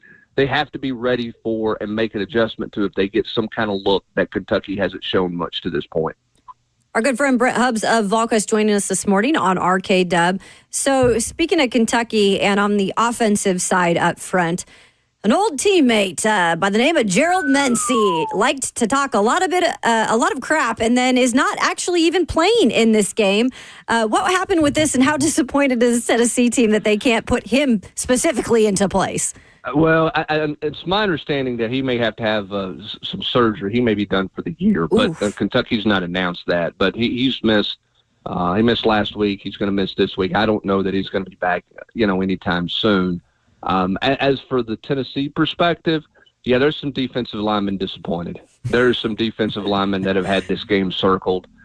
There's some offensive guys that have had this game circled.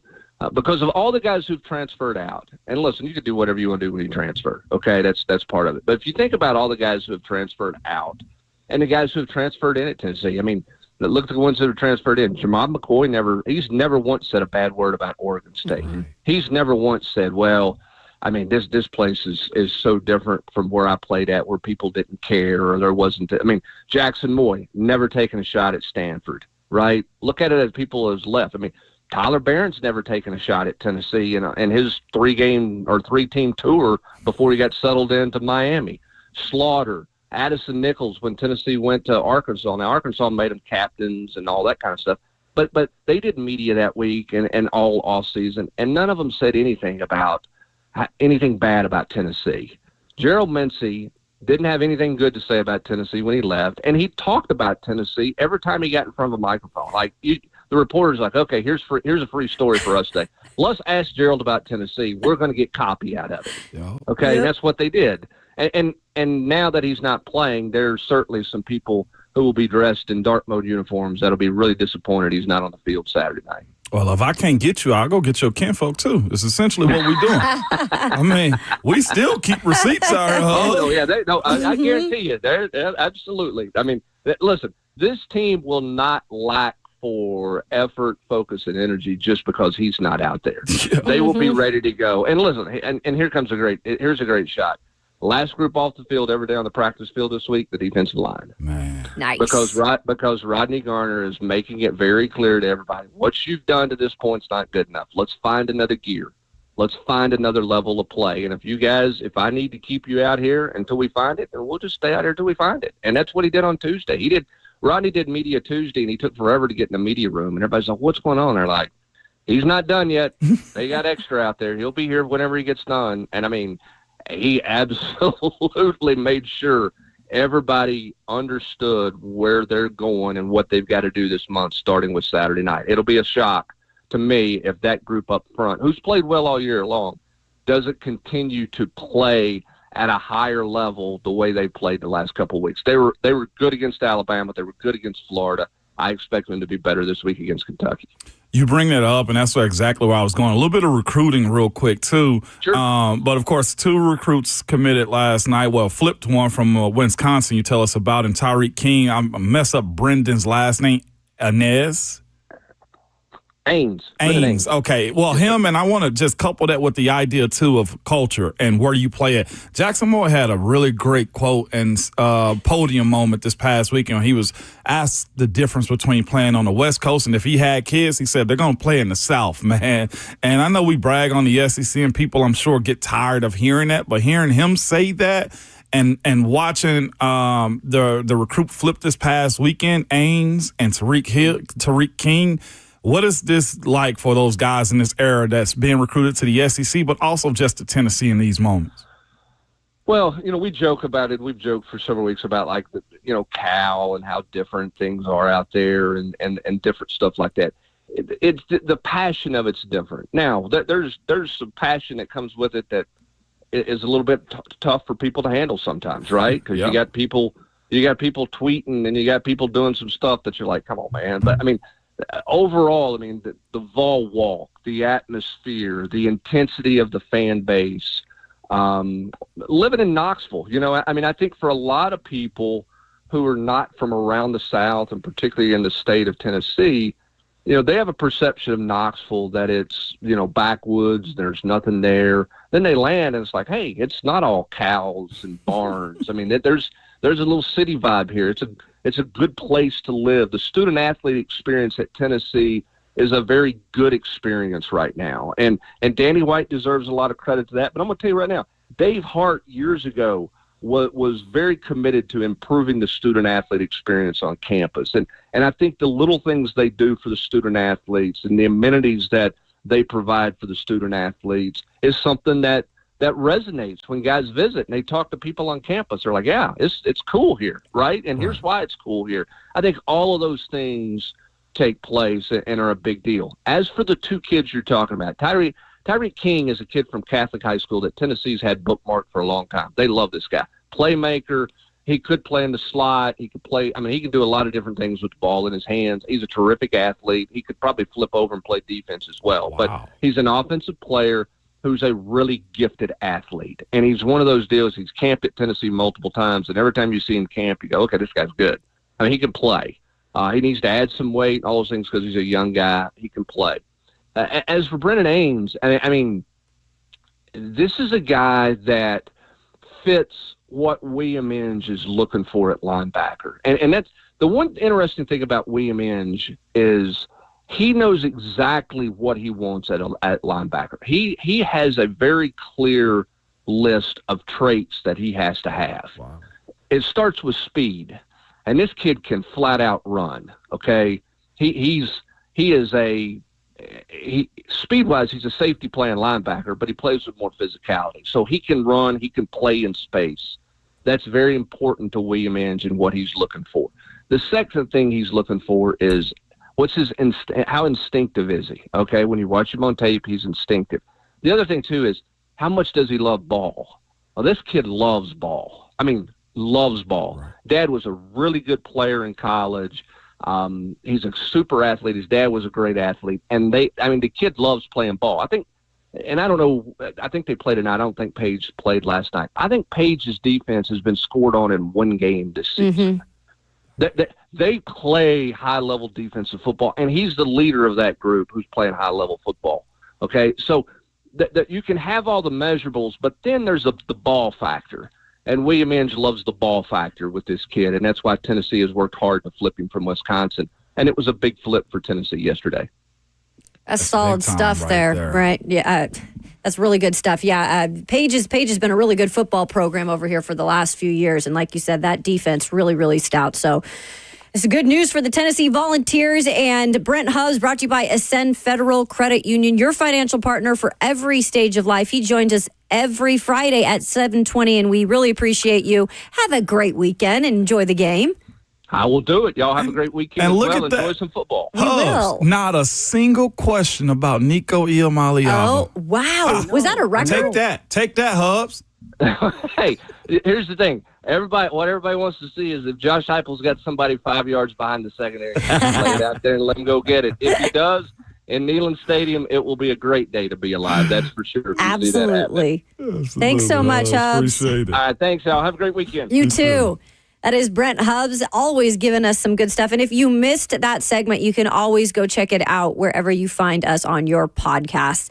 Coming up next, I know Keisha, your wife, loves the WNBA. Yeah. She's a big fan of it. There's a new city that could be getting into it. And I want to ask the question, though, could Nashville be a city that could support the WNBA? I want to get your thoughts. That's coming up next here on Ramon, Kayla, and Will, 104.5 The Zone.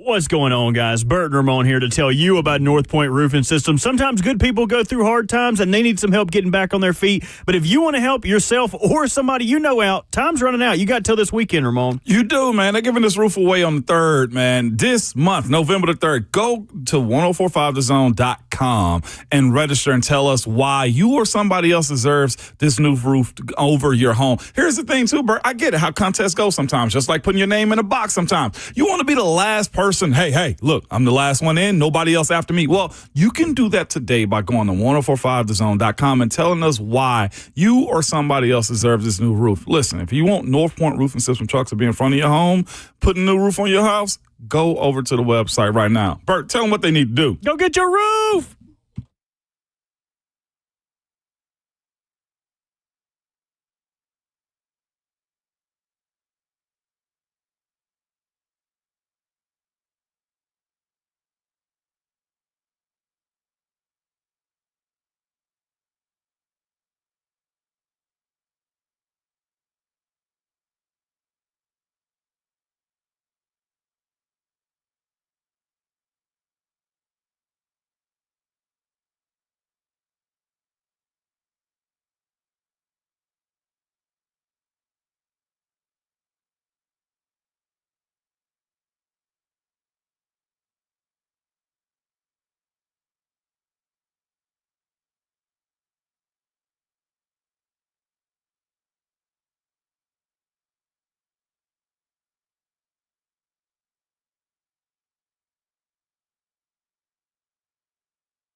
Wrapping up hour 2 here on Ramon, Kayla, and Will on this fabulous Friday. Let's go straight out to the phone lines and check in with Zach from Hendersonville. He always has something good for us on a Friday. I think we know who Zach is. We do. I think I know who and what Zach is. Zach. Good morning, Ramon, Kayla, Bert. Yeah, I just have a few things to say about some Wildcats. All right, let's get it started with your favorite, Ramon. Wesley, Titans legend, Woodyard. Freaking bum. Boo! Gerald, my hymen hurts, Mincy. Freaking bum. Randy, you traitor, Sanders. Freaking bum. Yep, him too. Mark, it's a basketball school, Stoops. Freaking bum. I just got a poem for the entire University of Kentucky. The Bride of Chucky, a rubber ducky, Rodney Stuckey, a trip to Bucky's. Your offense is yucky. Dark mode engaged, and Rocky Top and the Kittens aren't going to be lucky. Tennessee will always be your daddy. Heupel and company gonna roll you up like a fatty, and you'll continue to be the same old Kentucky. It don't matter, balls by 50. Hit it. Yeah. Yeah, Zach. Rolling up like a fatty. Zach is rolling, baby. I love that. Zach. Looking forward to it every single Friday. It's been a staple during the football season. Would it be funny if I acted like the Vols beating Kentucky was Alabama? If I smoke a cigar in the stadium, are people going to look at me funny for that? Dude, that'd be. I dare you. You know how if they allow it once, then I can do it Right? twice. Y'all didn't say Exactly. this is a one-time Right? thing. I won't smoke one of them big dog I turds all dare them you. kids was smoking. I'll smoke a little slim. For everybody that was listening, that's what he was talking about. Rolled Exactly. cigars. Yeah, Okay? It was a cigars, cigar. come on, people. Hand-rolled Cuban. Get your mind out of the gutter. Zach Please, said legalize it. right? Please get that on film if you do that, and I'm daring you to. I'm here Okay, for that's it, all I'm Zach. gonna say. So I know that Keisha is a big WNBA fan. You have gotten really into basketball as well. I just read this. Chiefs quarterback Patrick Mahomes says that there's a big effort to bring a WNBA franchise to Kansas City. So it's a serious thing right now. Of course, his wife, Brittany Mahomes, has a big part in getting the NWSL, the Women's Professional Soccer League there. That's done really well. So the WNBA is expanding by 3 teams over the next 2 seasons. They've got Golden State, Portland, and Toronto pushing for the total number of franchises to 15. Then they want to add a 16th team by 2028. So Kansas City is in the mix there. Why not Nashville? I love the idea of Nashville. Tennessee is a women's basketball hub. I know they have a lot of tournaments down in Franklin, for sure about that. There's a lot of prospects that come out of the state. Right. Women's basketball is rich here. It has the Lady Vols here. It's got MTSU. It's got everything that you want. Every component of a WNBA city is here. And from my understanding, Bridgestone is formatted for basketball to be held in there also. It may come down to scheduling, of course, with the Preds, but they can figure all those logistics out. I do think as much as I want a baseball team here, a WNBA team coming here first makes a whole lot of sense because the support will be here. There's such a melting pot of athletes and schools and just talent that will go to those games. I do believe that here since, it's an entertainment city anyway. You don't have to do anything extra to get a WNBA team here. Yeah, I think it would be a hit. Marcus, is it Marcus or Morris? He's on the phone lines now. He wants to talk WNBA and Titans. Is it Morris or Marcus? That's Marcus. Oh, okay. It says Morris on the. That was Robert Walsh spelling challenges this morning. He need to stop typing with the big pinky finger on the line. They ain't weighing all the buttons. He can't use it. He can't text message. He just in one hand. Right, back to the situation. Yeah, we did that. I think if we had a WNBA team, it would be amazing. First off, it gives them the extra chance to win a championship. Every time we get a team that's gonna get one, we lose. So yeah, I'm tired of losing. You know what I'm saying? Right? And now while we're talking about losing, segue, today let's talk about the Tigers. Everybody bow their heads. Head is bowed. Head is bowed, Marcus. Lord, we come to you with heavy hearts right now. And we don't know either who's playing on the team or who got traded this weekend. If it's somebody's cousin coming in, I don't know. But Jesus, show us some love. Just a little love. It don't matter. I was watching an old school movie called The Sixth Man, where a dude, his brother died, and he came back and helped the basketball team win the championship. Can we get somebody like that? Can we get an angel to get behind Levis arm? So I'm telling you, we need the Jesus just to help the Titans out. And that's all we ask for, Jesus. In Jesus' name I pray. Amen. And I pray in Jesus' name. Amen. Amen. Amen, Marcus. What a way. Doors of the church is open. Of Ramon, Kalen, Will. Make sure you put something in the basket when the ushers come around. Please do. We'll make sure to stash it in our pants. So this week, we've had poems. We've had prayers. We've had mayors. We've had chants. We've had campaigns. Yeah. We get it. And Mike Keith coming up next, who said he's the problem. Yeah. He did it. Mike Keith's willing to be laid out. We're going to have to ask him about that. Mike Keith, he's coming up at 8:20, and now you have to ask him about that. I am the problem, Mike Keith said. He is coming up at 8:20, coming up next in hour 3. Speaking of the Titans, let's keep it on that train, because remember when Will Levis said that he needed to rewire his brain? He told us yesterday, I don't know if that comment I expected to stick around so much, but he feels like maybe he has done just that. We'll get into it. Coming next on RKW 104.5 The Zone.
Brand new shipments are arriving every day at Genesis Diamonds. Rare, precious, natural diamonds straight from the overseas diamond cutters. Rounds, princess cuts, ovals, emerald cuts, cushion cuts, every shape, every size. Each one handpicked by Genesis owner Boaz Ramon. People here know this. When it comes to diamonds, this is what Genesis does best. Rock bottom prices on exquisite quality. That's extreme value. And on top of that, Genesis has designer rings that other jewelry stores don't have. Genesis has cornered the market on the top brands and bridal jewelry. Names like Tacori and Viragia. So you can get a ring to really be proud of. And no other jeweler gives the experience of what Genesis Diamonds does. With no commission salespeople, no pricing games at all, no risk whatsoever. They are committed to your happiness and your repeat business. So they go out of their way to make sure you leave with nothing but smiles. Genesis Diamonds, where you get the respect you deserve, the quality you want, and the value you need every day. So check them out. They're located in Green Hills and Cool Springs, and the official jeweler of the Tennessee Titans. I love living in Middle Tennessee. We've got great restaurants, entertainment, sports, and one of the nation's top Ford dealers right here in our backyard. Two Rivers Ford. Remember that name. Two Rivers has been a staple in our community since 1983. They're locally owned. They have a non-commissioned sales team, and they sell below MSRP. They've been doing business with integrity for decades. Two Rivers Ford, the South's most trusted Ford dealer.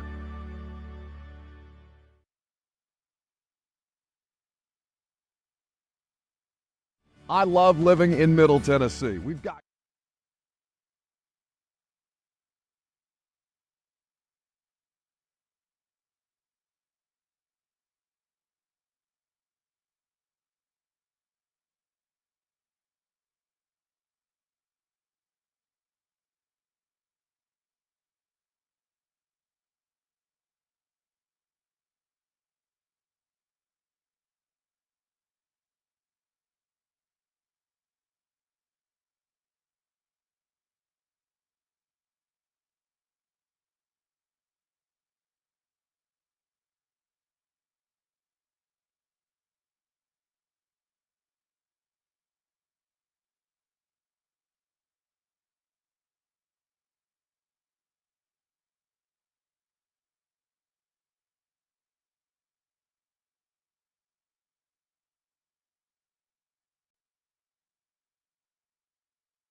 What's going on? Good morning. Happy Friday. 8 o'clock from the 104.5 The Zone Studios. I am Robert Walsh. We saw Thursday night football last night. Jets taking down the Texans 21-13 on a night where C.J. Stroud, very little room to operate. Sacked 8 times, finishing with 0 touchdowns. Aaron Rodgers, on the other hand, finishing 22 of 32 for 211 yards and 3 touchdowns. Jets go to 3-6, currently on top of the Dolphins and Patriots in the AFC East, and the Texans fall to 6-3. Titans Thursday injury report: Will Levis remaining limited, while Calvin Ridley and Jeffrey Simmons return to practice. Tajay Spears went from limited on Wednesday to not practicing Thursday. That's something to monitor with his game status for the weekend. On the Patriots side, quarterback Drake May still limited with a concussion. For all your foundation repair and your waterproofing needs, you got to go to USSTN.com. Breaking news at once on your home for the Titans and the Vols. This is 104.5.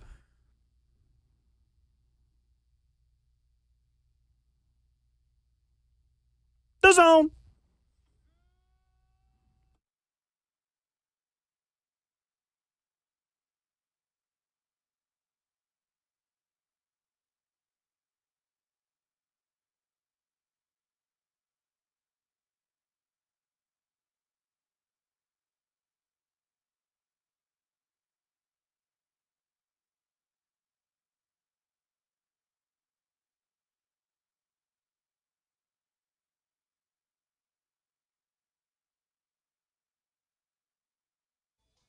Welcome into a Friday edition of Ramon, Kayla, and Will.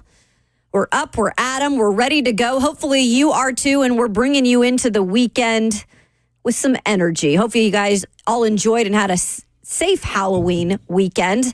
Alongside my 11-year NFL veteran friend and my VFL friend, it's Ramon Foster. Yay.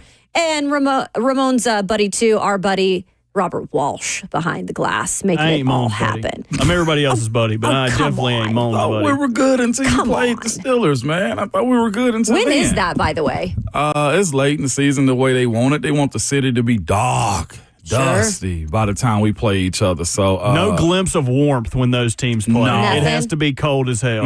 That's the best way to serve it up on the platter, ain't it, Bert? Best way to serve it up right there. You are my buddy. We go to the balcony every single break and have a moment. Now, I know we was about to go that time, but we had a little packed break there. Are you guys still going to have this? By the way, Kayla Anderson running the show here today in the passenger seat. Will is out on a PED suspension. That was per Robert Walsh, not me. Okay, it's official at this point. Robert Walsh. Reported first by Robert Walsh. I love it. So when it gets cold out there, my question to you is: you guys still go out there? You're just being your parkas and stuff? Oh, you talking about like in the stadium or what? No, I'm talking what? about the balcony. Oh, the balcony. Oh, we did it last year. Oh, yeah. I think that's the best time to smoke a cigarette, honestly. I mean, smoking a cigarette when you're hot and sweaty, like, it's not great. But, like, if you're outside and it's cold, people always make fun of, got to go out there and get that puff, huh? Yeah, I do. It's nice out here. So, and I go out there in the company, Burton. We have dumb conversations on the balcony. So, yeah, that's what the workplace is for, ain't it? Next time we go out there, I'll tell you how my dad's going to retire. He told me yesterday. Is he? Well, yeah. Apparently, he picked up a big landscaping job where he's only going to have to do that job. What? Really? Apparently, he's dad. hit it rich, man. Who was he working for? The government? Apparently, someone if you're familiar with tobacco, R.J. Reynolds, someone in the Reynolds family with a large property. Ooh, yeah. Brought him out there. They got a lake. They got a big lawn. They got a bunch of trees. They got all kind of stuff they want him to do. Impressive, my dad's about to haul ass, go out there, live on the compound. See, I told him that sounded like a scary movie to me, but I have been watching a lot of scary movies lately. Your dad with one thumb, right? My dad with one thumb, correct. Can Makes I it even ask you more how impressive. old he is, man? Around 50? You don't ask a man's age. No, that's women. You can ask a man. I just wanted to say it because everyone's like, you don't ask a woman's age. I'm just trying to figure out. He's picking up new gigs at his, about 55-ish? I think he's like 58, 59. 58? Let's go. Maybe 60. Let's go, Papa. Go ahead and get Papa this. Walsh. Go ahead and get this cake and go and retire on us. That's what I'm saying. Right? Yeah, go ahead. He always tells me there ain't gonna be no inheritance. He gonna blow it off before he kicks a bucket. He's like, as soon as they tell me I got 6 months, how fast can I blow this money in 6 months? You ain't getting a penny. Exactly. Go buy a Ferrari. At least give you an investment, Bert. No, he would spend it all on hunting trips and guns. There you go. Having one thumb does not deter him. We've been getting into a lot this morning. We had mentioned the VOTT coming up here in about 15 minutes. But I want to go over this injury report, you guys, because it has been interesting this week if you've been paying attention to the injury report, because there's been a lot of main guys who have not practiced. Some of those guys that have not practiced 2 days in a row, Amani Hooker with a groin, Tony Pollard with a foot, Dylan Radins with a foot. Let's see here. Andrew Rupchich, L'Jarius Sneed is also on that. Tavondre Sweat with two not practicing for 2 days. So there is some guys on there that maybe you're wondering at this time of the year, is it more just they're resting them with some nagging injuries, or are we concerned at all about this list? One, it backups as far as where I'm standing, like Andrew Rupchich. Like what that's the only one that's probably not a. And I saw something last week. He went in and came out, and he was pointing to it, and seeing him out is because I'm concerned now about O-line depth, right? Yeah. Like I'm concerned about that. I know they released Cole Spencer from practice squad, and I had a lot of optimism for him coming into this season because we spoke highly of him in the pre-draft conversation. Yeah. But I know they did sign somebody else to practice squad. The Rupchich one bothers me, like I said, because of depth, and also looking at Tavondre Sweat being out 2 days in a row with the hip injury. So that, to me, is somewhat problematic against a team that will want to run the ball. Ramondre Stevenson is that type of back. He is. The Patriots are that type of team that, at the end of the day, no matter if it's Belichick or if it's Gerard Mayo, they're going to run the ball, they're going to play really good defense, and they're going to try to have one of the best special team units out there. So those are the two that somewhat get me this week. Watching Tajay, it's hard to press it when it's a hamstring. Because he went from limited participation on Wednesday to did not practice yesterday. That's not always a great sign. So we'll have to monitor it's that. It's not, especially with a small skill guy with a hammy issue. That right there becomes problematic for the team. And it's just Julius Chestnut.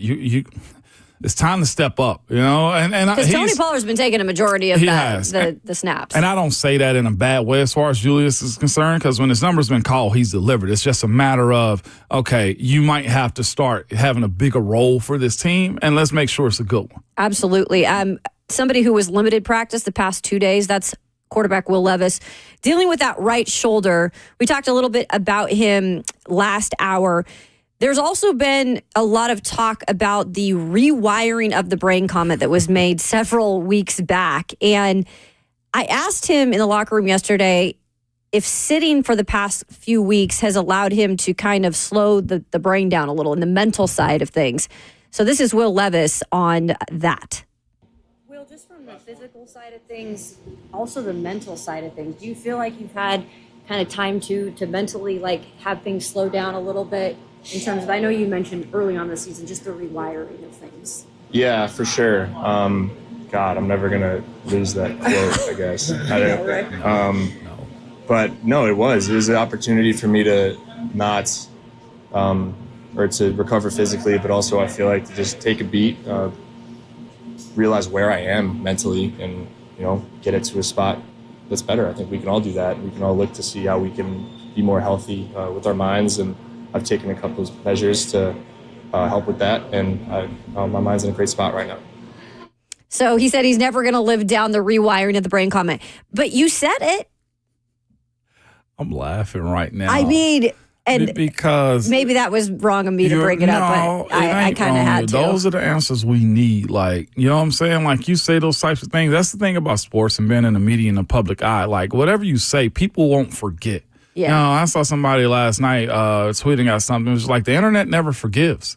It just doesn't. Saying that type of thing when people are passionate about their sport, passionate about this game, and honestly, as more people want to see you fail than see you succeed. That's what a lot of players don't understand. So giving ammo to folks doesn't do you well if you don't actually deliver on your promise of those things. So, yes, that is something that's going to follow you for a while. You know the best way to get rid of that? Well, it's actually play better, actually win games. Winning, like Nike ran that ad years ago when Tiger was on his way back. And it was probably about as bad of a ad you can run for a dude in his situation, right? With, his family issues that he had going on and the injuries that he had. But Nike ran this ad and it said, winning cures all, or something similar to that. Winning cures all. Like, if you want that not to come up, winning is how you go about doing it. So your initial question, Kayla, was like, has he rewired himself? The answer is we don't know yet.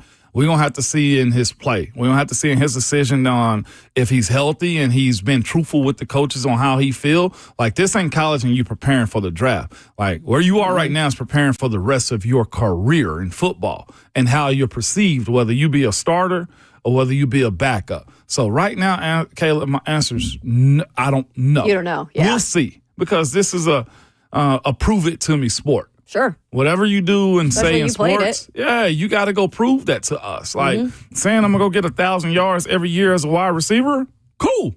Guess what's going to happen if you don't go get it? And you remember when you said LeBron James, right, when he went to Miami? Not one, not two, not three, not four. And people are still rag LeBron about that. So, Will Levis, you're not above that conversation. Mm-hmm. Yeah, we'll have to see. He said he did some things to maybe help with that. What that was, I'm not sure. But until you get out there and do it consistently, you're going to have questions. Coming up next, it is the VOTT. It is also the guy that some said was the problem. The Titans were losing. Funniest thing he went on there and put on Twitter. I've got to hear Ramon ask Mike Keith about, it's me, hi, I'm the problem, it's me. Here on RKW, that's kind of next. 104.5 The Zone.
Prince's Hot Chicken, the original hot chicken, they know a thing or two about hot, so they're bringing you the hottest moments from RKW throughout the week in a segment I like to call Prince's Hot Mic. I'm about to buy that face tape for your mouth. I guess this is the new trend. It is a very big trend, yeah. Sleeping with tape on your mouth. It forces you to breathe through your nose, which is healthier for you while you sleep. Yeah. And then it gives you a more chiseled jaw. I always need to work on that. Oh, I did not know that part. I know somebody's got a chiseled jaw lately. Dwayne Wade statue. Hot Mike's Hot Chicken, Prince's Knows Hot. Prince's Hot Chicken, the original hot chicken.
Welcome in to hour 3 of Ramon, Kayla, and Will.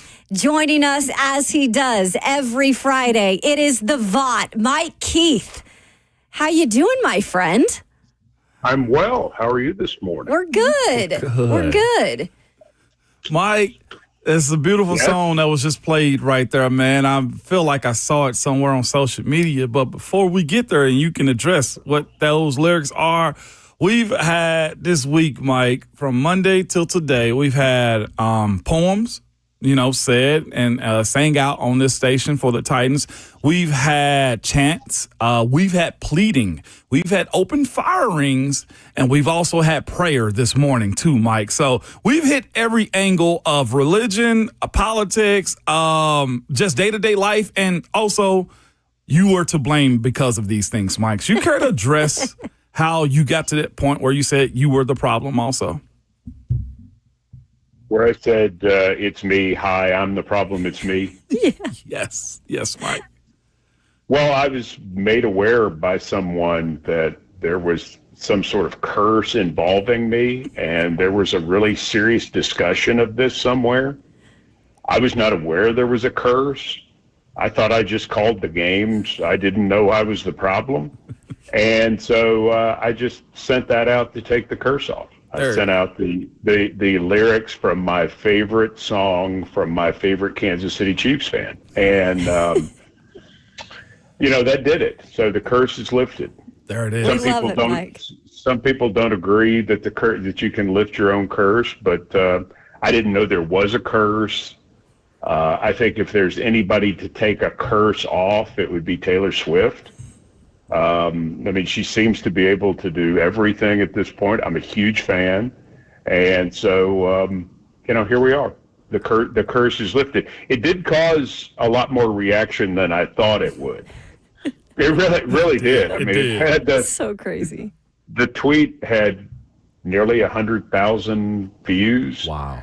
And 9 people follow me on Twitter. So I was very surprised by this news. And then Amy Wells made a thing of it on Titans Tonight with Keith Bullock. And I just want to win. I'm tired of losing. That's the whole thing is I want to win. If I'm the problem, it's me. I'll accept it, and let's go beat New England on Sunday, whatever it takes. Absolutely. Mike Keith with us this morning. And as the Titans prepare for that game with the Patriots, Mike, what's the biggest thing sticking out to you with this game in terms of a gettable game?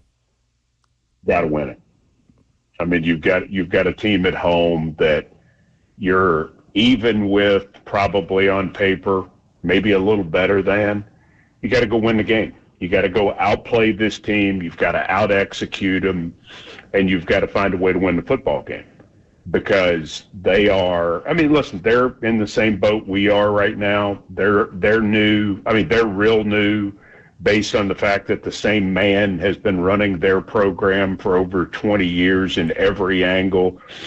So they're new, like we are in that.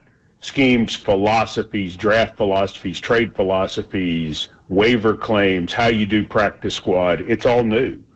We're in the same boat. And so at this moment in time, we've been struggling. We haven't won a game at home for Brian Callahan yet.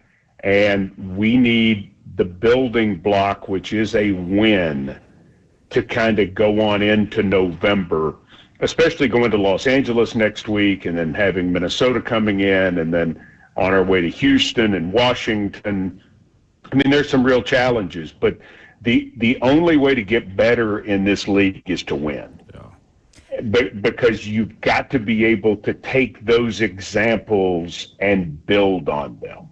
And, that's where we are at this moment in time. You saw, Detroit, 2 years ago, they built on a season-ending win over Green Bay, which capped a nice run down the stretch.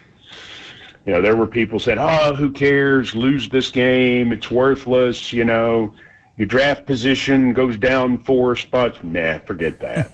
Most important thing in this league in terms of development is winning. And that's what this organization has been losing for too long. And if we were in a 1-year cycle, it would be one thing, but we're in a 3-year cycle now, and we got to get it stopped, and it needs to start this weekend. Mike, when it comes to just some matchups this weekend and looking at New England's offensive line has had its struggles this year. You see the Titans' defensive line and in the past couple of games getting some pass rush as well. Where do you see this matchup working out? It's one we need to win because we're good in those spots. Sebastian Joseph Day's a good player. Tavondre Sweat's a good player. Obviously, Jeffrey Simmons is an elite player. And if it can start there, then the blitzes can build on it, and we can kind of take it to another level. They've got to win in the run game first, though, Kayla, because what New England would like to do is they'd like to pound the football with Ramondre Stevenson. That's just and Antonio Gibson. No matter who plays quarterback for them, it doesn't make any difference if they can pound the football. And so we've got to stop that. And then we've got to go get heat with just a normal 4-man rush. Got to get Harold Landry started again. Got to get Arden Key to keep up the hot run that he's been on the last couple weeks. Maybe in watching the Detroit game back, as not fun as that was, the thing that did stick out to me is the pass rush that the Titans got when it was very much still a game. And if you look at the pressures they got, the sacks that they got, when they had Jared Goff in a position that he was just having to play the game, 1st and 10, 2nd and 7, 3rd and 5, they got pressure. And they need to build on that. That pressure had been lacking in the couple weeks before, and they need to get that pressure again. That's an area they can win that could key winning the game. The VOTT Mike Keith with us is with us on RKW this morning. Mike, as it pertains to coaches in this league, man, when we start talking about special team coaches, it's either for something really good or if there's been some really bad moments. And this past weekend in Detroit, Colt Anderson and his special teams unit kind of gave it up a little bit to where the game just got out of hand. What's the expectation, Mike, this week? Because here's the thing, too, and you know it to be true with the older guy that they had in Belichick. New England always have good special teams. And in this league, your tape will follow you for about 3 weeks until you get it corrected.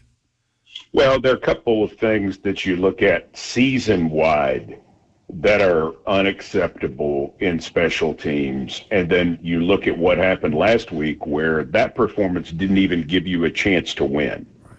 You did enough other things. Again, in watching it back, you see the other things. When you're able to unemotionally pull them out, you see some things. And you're like, okay, and you gave up a 70-yard touchdown run and you threw 2 bad interceptions. So maybe you're not able to win the game, but you were doing enough things right that you could have been in it. Special teams didn't give you a chance. And that's what you want. I mean, I think at this point you just want to get it back to level tide, so to speak, to where it doesn't beat you, that you at least have a draw on special teams. And then, there's some return aspects I think you've got with Jaquan Jackson that you could emphasize, but, keep making your kicks, and this team has done that, which is good. The return game has been okay. I mean, you'd like to get a little more out of punt return, especially with the fact that Jaquan Jackson doesn't fair catch a lot, which I think is good. And so you've got some opportunities there, but the other stuff just can't keep happening. The net punting statistic, the fact that the Titans are averaging just more than 34 yards a kick in net punting, I mean, that can't stand. You always knew your net was going to be not quite as good with Stonehouse because he kicks it so far. But, I mean, if he kicks it 65 yards and you give up a 12-yard return, that's still a 53-yard net, and you'll take that any day of the week. Right. You're totally happy with that. But, I mean, to have over 400 return yards at this point and 2 block punts and another punt that was tipped, it's just unacceptable. Just can't happen.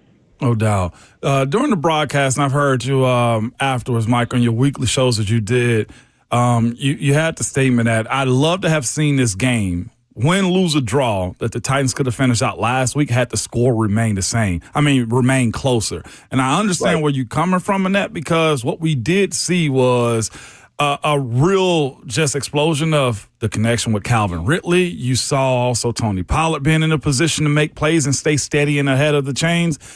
I say this because we've had so much negativity, Mike. If you sit back and watch what this team has done so far, and you're a football person that's removing your emotions, you see where this team has taken steps, albeit winning is where you recognize those steps, and there hasn't been enough of it. But I can say from left tackle to right guard, they've gotten better. I can see what the passing game can be. Mike, they just got to bring it all together and be competitive and finish games out on Sunday. Well, that's what this Sunday's about, Ramon. I think it's taking the things that we've seen and that people don't want to hear.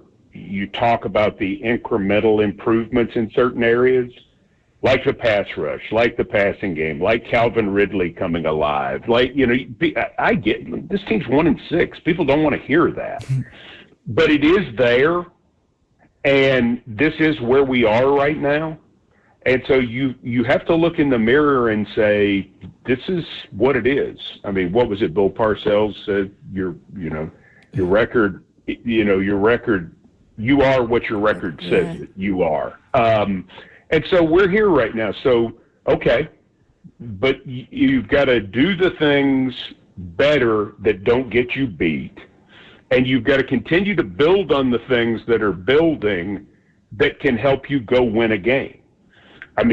Next Wednesday in this facility for the first practice day towards going to Los Angeles, it is a totally different day.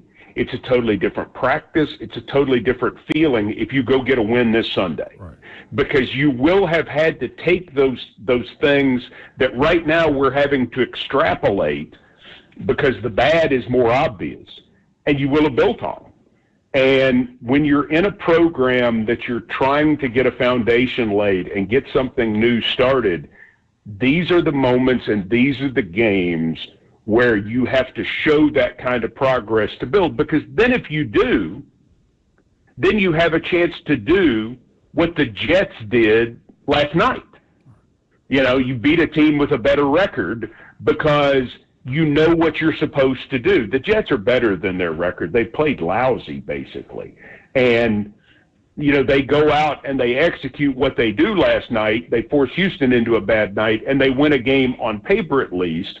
They didn't seem, record-wise at least, that they weren't able to win. It's hard to win those games if you drop these kind of games, because the part of it that gets you going in the right direction, that doesn't just pop up, that's not how this works. This works by building some momentum, and that's what the Titans need to do. They had a chance, they'd given up the long run and they had thrown the unfortunate interception, which, you don't throw. And yet a minute into the second quarter, it's 14-14. Mm-hmm. And so at that point you're saying, let's play this game. Let's see Jared Goff start 1st and 10 on his own 30, and let's just see what happens. He's got a sore ankle. You've sacked him 3 times. You've moved the ball.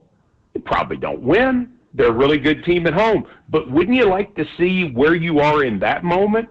If you lose that game 38-31, don't you come back and go, okay, I get this. I see what he's talking about. Instead, the special teams portion of it didn't, and there were other things that happened, but it just didn't give you that opportunity. The VOTT, Mike Keith, joining us this morning on RKW. We were talking with Mason Rudolph yesterday, Mike, in the locker room, and when asked about Calvin Ridley and his breakout performance last weekend, I had asked if there was anything different he saw leading up to that week with Calvin, and he just simply said, he's not a diva. This guy puts in so much work. Mike, what were you impressed with how Calvin came out last weekend and kind of showed who he really is? Well, I had noticed him doing a few extra things around and thought it was, I thought, okay. You like it when a guy does that, because you immediately see, Kayla, that there is a recognition on their part that they're part of the problem. Jonnu Smith went through this at one point where he started dropping passes, and, man, he was out there every single day. There have been moments over the years with other players who weren't going the right way, maybe dropped a pass or messed up something, and you could just see it in them. And then Sunday morning, as we were coming out to do the Channel 4 TV show on the field, Calvin was already on the field way early getting warmed up. And and again, not always a sign, but as somebody who's just a casual observer of the team from a little bit of a closer perspective than most people, when guys are putting in that little extra, their recognition of where they are and what the team needs is pretty much indicated. I like Calvin Ridley. I like him as a person. I love him as a player. I loved him in college.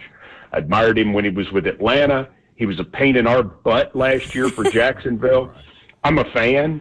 And I know what he has that we haven't had in a while. He's dangerous, man. I mean, this guy had over 100 yards in the first half. We haven't had a lot of these guys over the years.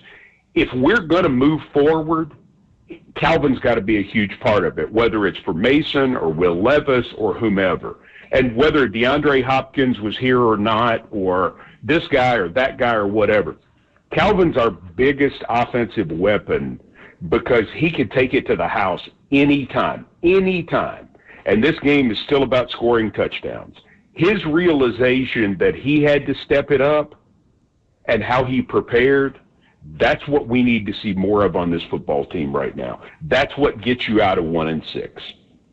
Mike, with that being said, you mentioned Will Levis, man. As far as growth and maturity in this league on making decisions, he said this week the decision is his if he's healthy, not to, go in and finish a game. Man, how important is that for him to be right on that, Mike?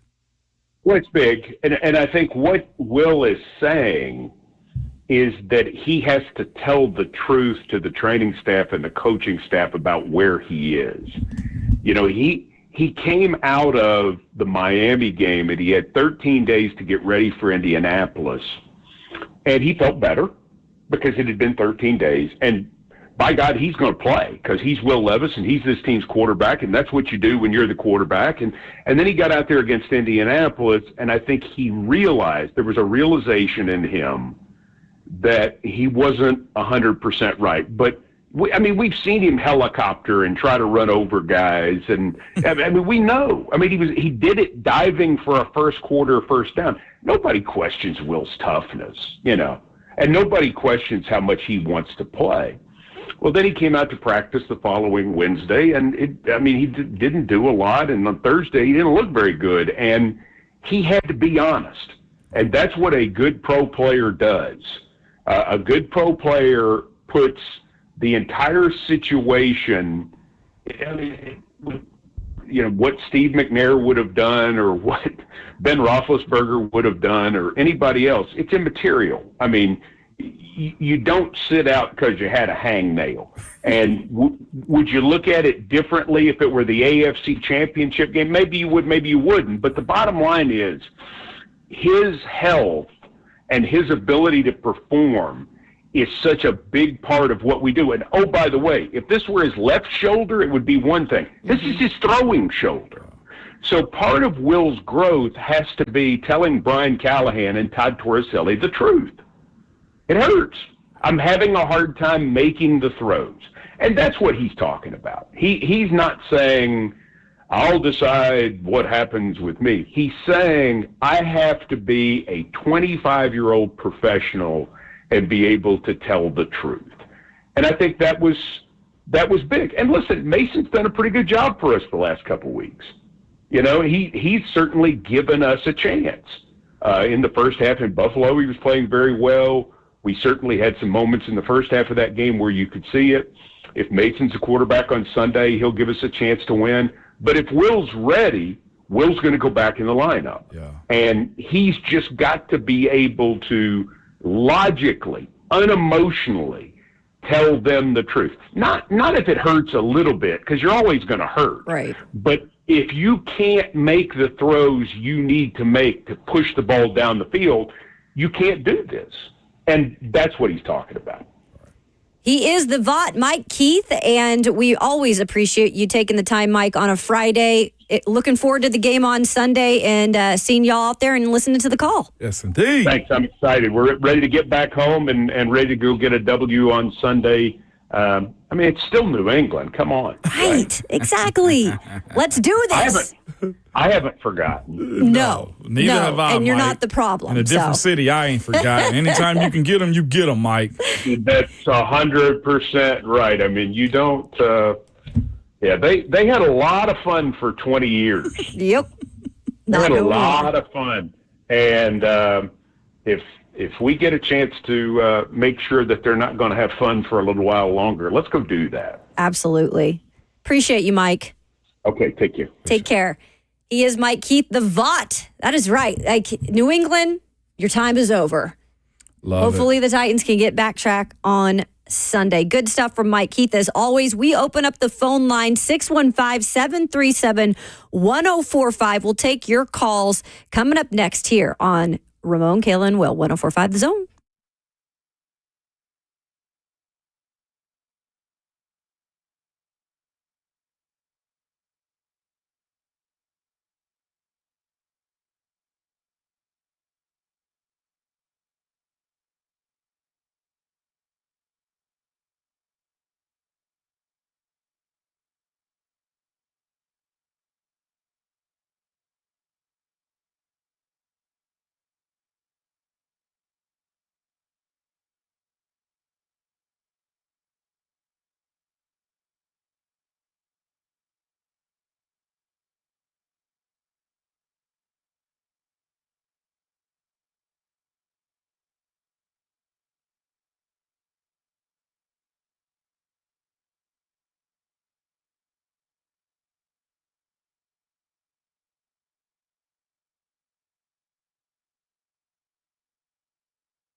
Welcome back into RKW. We're already wrapping up hour 3.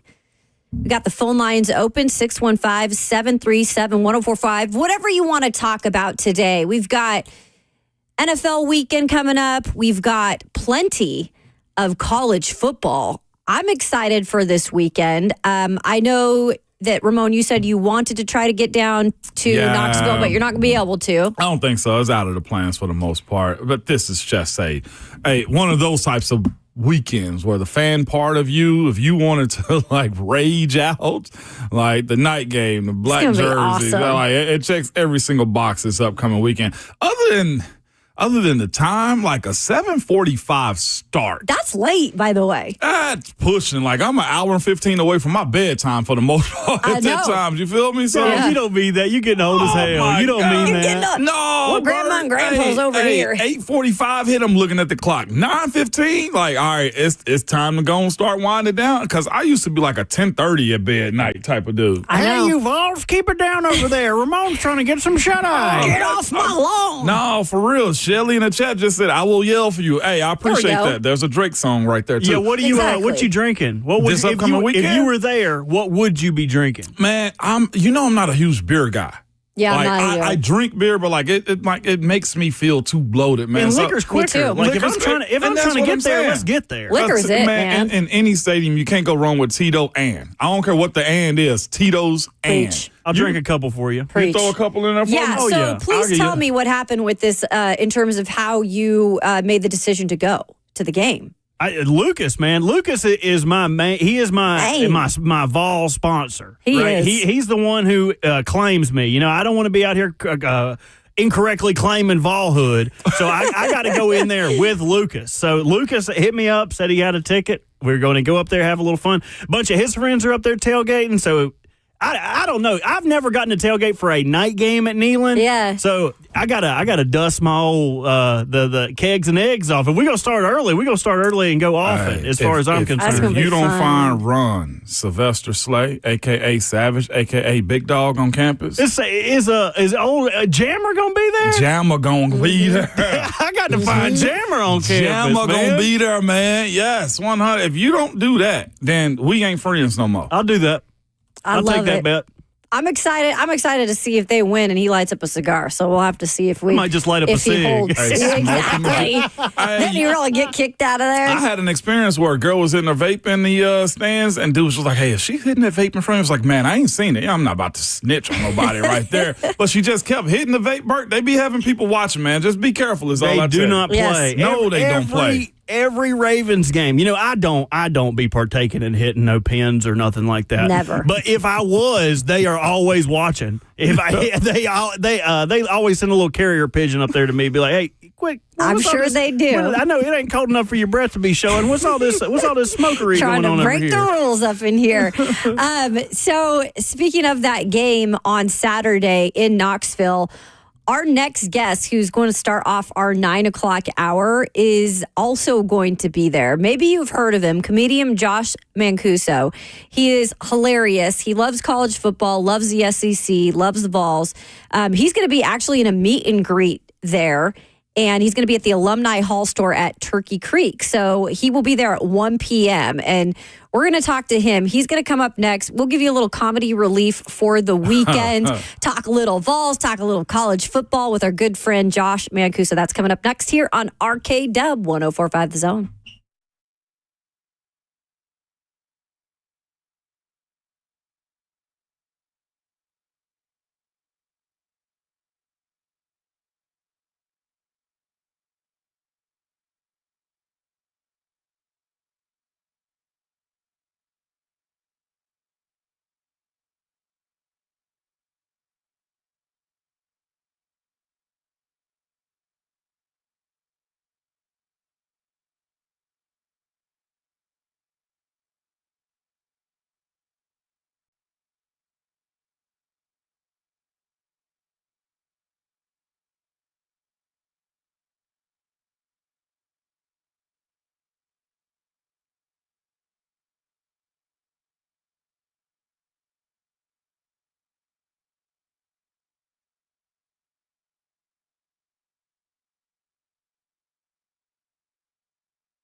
What's going on? 901. Good morning from the 104.5 The Zone Studios. I am Robert Walsh. Thursday night football last night. Jets taking down the Texans 21-13 on a night where C.J. Stroud had very little room to operate as he was sacked 8 times, finishing with 0 touchdowns. Aaron Rodgers, on the other hand, finishing 22 of 32 for 211 yards and 3 touchdowns. Jets go to 3-6, currently on top of the Dolphins and Pats in the AFC East, while the Texans fall to 6-3. Titans Thursday injury report.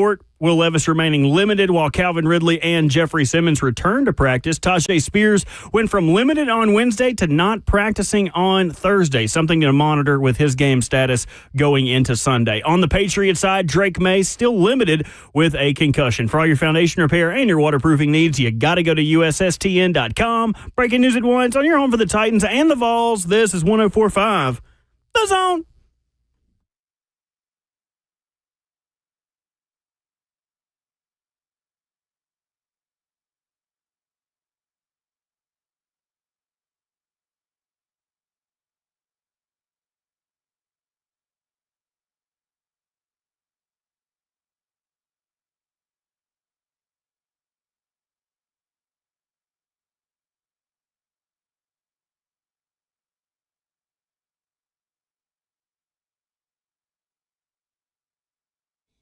It is time to put those 4s up. It is hour 4 of Ramon, Kayla, and Will. Alongside our 11-year NFL veteran, it's Ramon Foster, Robert Walsh taking care of all the business behind the glass. I'm Kayla Anderson, and we just wanted to send y'all into the weekend with some energy, with some laughs. It's been a difficult past few weeks, here with the professional football team. But let's talk a little college football. Let's bring the energy up and bring in our friend comedian Josh Mancueso. He does it all, y'all. He's an actor, a writer, like I said, a comedian, and he is a sports expert. How are you, Josh? What's up, guys? I'm doing good. Thanks for using the sports expert term there. The expert's usually kind of in parentheses, but I do consider myself a sports expert. I know it all for sure. It's wild. If you look on and you follow Josh, which I know a lot of you do, at Josh Mancueso, he's on X and Instagram. You have so many videos. It takes me forever to even go through them all because you come out with them, I feel like, every day. I just am interested, how did this all come about in terms of what you became in terms of a comedian, a writer, and an actor? I know I'm filling up your feed every day. I know it's probably a little much, but gosh, I started. I kind of fell into it a little bit. Like I was doing some comedy, making some videos, and I live in East Tennessee, so as an actor, it's kind of hard to find work around here. You might imagine, not really the entertainment hotbed that many people think it is. But so I just thought, I need to start making my own way, making my own videos and try to carve my own path. So I started doing that and then made a bunch of different random videos, and then kind of started with the sports stuff kind of by accident. Like I was talking to my father-in-law, and he's a big Auburn fan. And I was like, why do y'all yell War Eagle? Like, you're the Tigers. Like, why don't you y'all go Tigers? He's like, no, because we have it's a War Eagle. I'm like, you're confused is what you are. So that led to me making kind of my first sports-themed video around how Auburn came up with their mascot video. And then I figured out that people liked it. And so I just kind of kept rolling. That was about 2.5 years ago. And here we are. Here I am talking to the 3 greatest people on radio now. Oh, look at you. We're blushing. Yeah. The check's in the mail already. The check is in the mail, man. Hey, what we're doing here, Josh Mancueso's with us this morning. If you hear his voice, I'm sure you've seen his work. Josh, as it pertains to you doing these, man, I've always wondered, people that go viral, and you go viral with almost every video you release. How much time goes into the setup? Because you got so many cuts, so many shirts, so many teams that you're covering right now. Man, I appreciate you recognizing that, because I wish that it just happened. I didn't have to spend all this time doing things I'm not too great at, like shooting, editing, all that kind of stuff. But it's funny. It probably takes me the longest to write these things. I think trying to come up with new jokes or new ways of saying things, new ways of cracking on teams, and things like that. So that takes me a while. Sometimes, I can sit down in like 30, 45 minutes and hammer out a script that just works. But that's like a few and far between, right? So usually it's like I'm working on these scripts for days, trying to, get them just in the right place. And then I film pretty much everything in my office studio here at my house. And that just takes half an hour, maybe an hour at the most. And then editing will take me almost half a day or so. So it's a long process, but man, it's rewarding. I love it when people are watching and they're commenting and you think about a joke that you're not sure is going to work or not, and you throw it in there, and then you find out if it works or not. I mean, and usually they do, but every now and then, we get some dubs. But it's been a crazy journey, man. Comedian Josh Mancueso is with us this morning. I have to ask you, who has been the most rabid fan base that you've covered these edits on, man, and why is it the Tennessee Vols? Let's go. What's great about Tennessee is because most people knows that I'm a Tennessee fan. They're good with whatever I do, right? Because if I'm cracking on the Vols, it's funny. But usually I'm supporting. But I tell you what, I've made some South Carolina fans mad. That's for sure. A few weeks ago, I was in a video. I was talking about how they always want to be part of the SEC elite, but they're always going to be just mid. Like, it's just never going to happen. Like, they're never going to reach that top. You wasn't wrong. You feel like I feel, Josh. Is it the Tennessee bond we have gone? Never mind. So. Continue on. But no, you're 100% right. I was like, it ain't going to happen. You guys are destined to be mid forever. And they didn't like that too much, so they're coming in. So I was surprised at how I guess fiercely they came in to defend their team. Kentucky fans also will sometimes.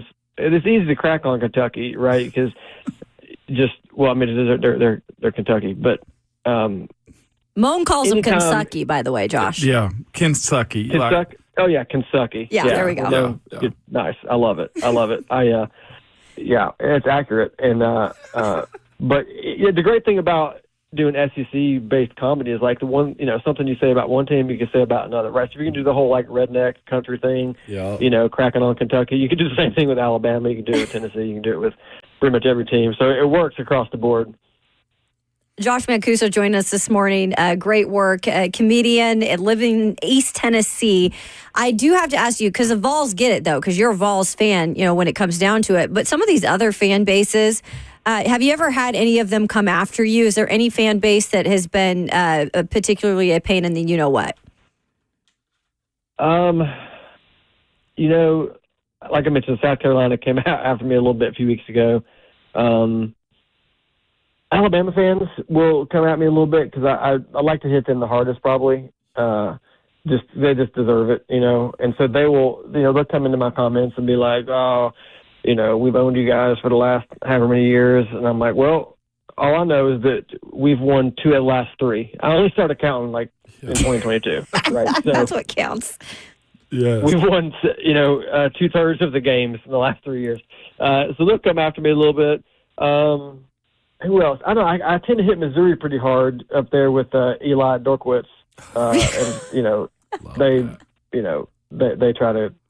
I mean, again, Missouri again with South Carolina. Just the middle of the pack, always going to be middle of the pack, and they just don't like it. So the good thing about doing these sports videos is like it's not like life or death. You know what I mean? Like nobody's getting too worked up. Yeah.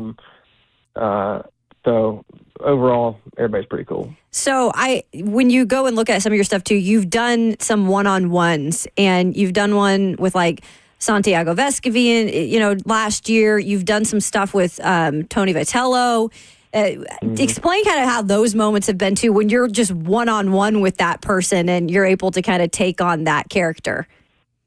Yeah, it's a lot of fun. Those guys, especially the two you mentioned. I mean, Vescovi and Tony are both really funny, in their regular life, and so it was so easy. You don't always get that. I'll do one-on-ones with people, and they may not have that kind of that humor, so we'll have to coach them, or we'll have to like set up, lines for them to say and things like that. But with them, it was like, I mean, Tony just kept going. I was like, I'm supposed to be the comedian, you're supposed to be the coach, and like he's out roasting me. You know what I mean? Like just killing me. And so that's gonna be the same way. Like he did so good. Like I made a joke about he said something about English, and I said, "Oh, can you teach me how to speak English?" Right? Because he's from Uruguay, and I said, "So you can teach me how to speak English? That'd be ironic." Like that. He goes, "Are you teaching me how to be funny? That'd be ironic." Like just the back and forth, so easy, so easy to hit each other back and forth. It's a lot of fun, like doing that with people, and I think it's great for fans to see that side of players and coaches. And I'd love to do more. I'd like to get Coach Rick Barnes down there. So maybe y'all can start a petition. We'll get. We can find I was a going to say, way. we might be able to find a way with our good friend Ron Slay, who's in the afternoons, who played hoops there. So Yes, indeed. We can get that figured out. I have a question for you, though, too, as it pertains to this pathway that you've gone on to becoming viral, right? Like, who was the guy or the interview that you had that was just like, okay, like, I think I've made it? Because I see you've had Kirk Herbstreit, you've been around the Mannings, like, you've been around all these coaches. Like, where did it turn for you to stick with this? Because in this era of everybody wanting to be popular and trying to start a podcast or be on the show, like, you've done it. Mm-hmm. So when did that moment happen for you to stick with it? Man, I appreciate that. It was kind of two moments that happened for me, I think, where I was like, oh, wow, like this is bigger than even I thought. One was I was at an event, a big event, and Tim Tebow was there, and I was backstage, and somebody was going to introduce me to him. And they're walking me up to him and like, Tim, we want you to meet Josh. And before he could even get the words out, Tim looked at me and he goes, I know exactly who you are. Like that. And he was like, your stuff is so funny. Like we watch it all the time, like, on their bus and stuff when they're traveling.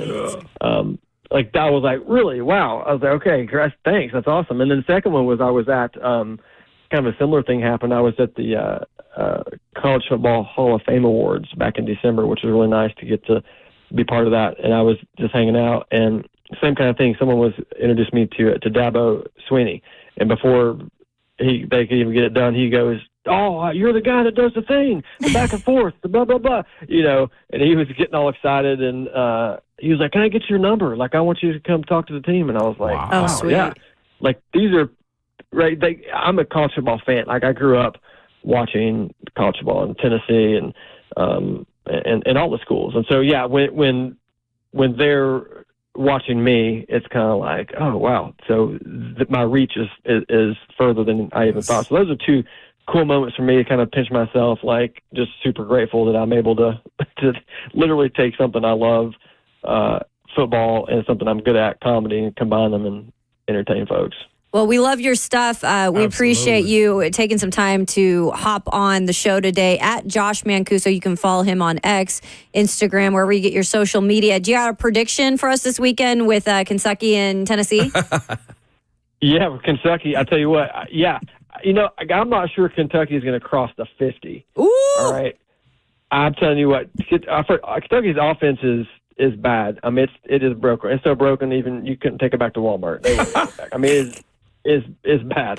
And Tennessee's defense is one of the best in the country. I mean, I think I don't think Kentucky moves the ball hardly at all. I think Tennessee's offense is, hopefully we will score some points in the first half, unlike the last three games.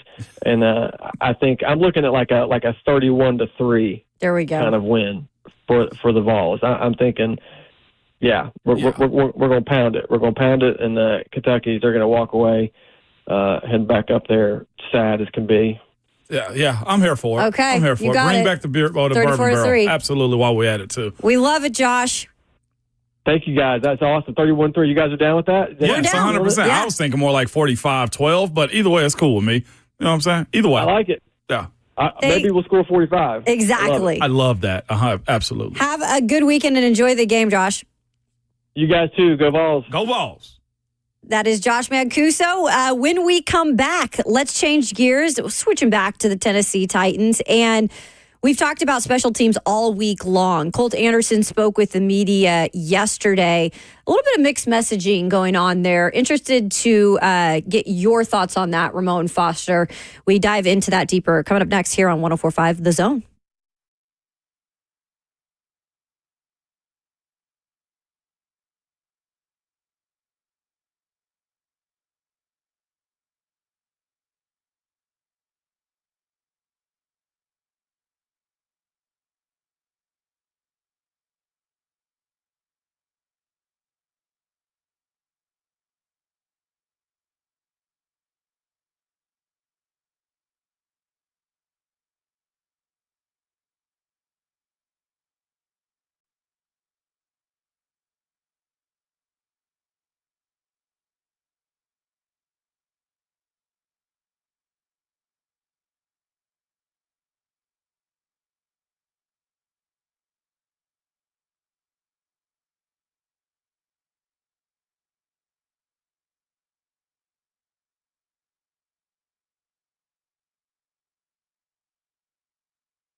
Welcome back into Ramon, Kayla, and Will. Hopefully you guys are all enjoying your Friday.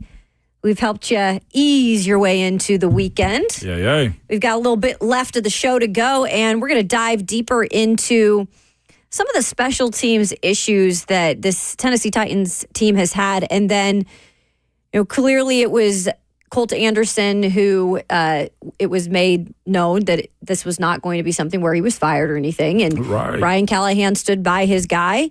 And when Colt Anderson spoke with the media yesterday, there were a lot of questions that were being asked to him, and there were some mixed messages. Before we get into some of the audio, Ramon, I know you went back and listened to that press conference. Maybe what stood out to you in terms of some of those answers, and were you satisfied with what he said? Satisfied with it? I got to take what he said first and foremost. What I took from it was everything that we're hearing and feeling is about trying to win games. So it's a lot of losing. So the mentality is defensive. I thought yesterday he was a little quick to react, a little short with the answers because, he ain't got no answers right now. We understand what happened all this year long as it pertains to Coach Colt Anderson, right? And I just felt it was a little defensive, and it might need to be that way. He might need to feel that pressure, and I'm sure they are over at that facility and on game days also. So it was telling in a lot of different ways about what he wants to do, what's getting done, and just the outlook on, his career moving forward. If he could go to the offseason right now and correct a lot, I feel like he'd love to be there. But in football, especially when it's televised and everybody here is wanting wins, you just got to stay in it. And you can hear the frustration. You could hear the lack of patience a little bit yesterday. And it's human nature to be that way. It's just people want blood out here right now. And he was the sacrificial lamb, I felt like, a little bit yesterday. So here's Colt Anderson asked early on just in terms about special teams in general and what he feels like the issue is and how it can be fixed. I think guys are passionate. I know guys are passionate about it, but just executing their assignment at an extremely high level and, just hammering the details and getting guys ready to roll. Well, A, you just said effort was a problem in this game. B, the question wasn't about effort. So if you could take both of those. First off, you said effort was a problem in this game. This game, yeah. Okay. But separate of the effort, if a guy is putting forth an unacceptable performance in 3 out of 7 games, what happens to that guy? You're looking for a guy to come in and make things right. That's what our job is to do, is put the best 11 on the field. It's a performance-based business, so you got to go out there and perform. Is Justin Hardy? So that was on maybe not having enough effort from the players, but earlier he was asked about that, and it was that there was effort there. So this was originally what he had said. To change and be different for improvement in that area on Sunday. Yeah, it starts with the operation. We got to protect. Our number one goal in punt is protect. Give Stoney a chance to get the ball off. Then Stoney's got to do a better job getting the ball up in the air. In coverage, we got to make plays. Last week was unacceptable. We're down the field. We had many opportunities to make a play, and we just didn't. Then one thing I do want to mention is, our effort has to improve, and our finish is something that we're going to clean up, and I know we will. Why do you think effort's been lagging? Great question. Great question. Is that something? It's unacceptable. Is there something you could do to spark that effort to increase it? Yeah. I'm in charge of this unit. Special teams is what I got hired to do, is coaching. And so, I'm passionate about it. I feel strong with my ability to coach special teams. And,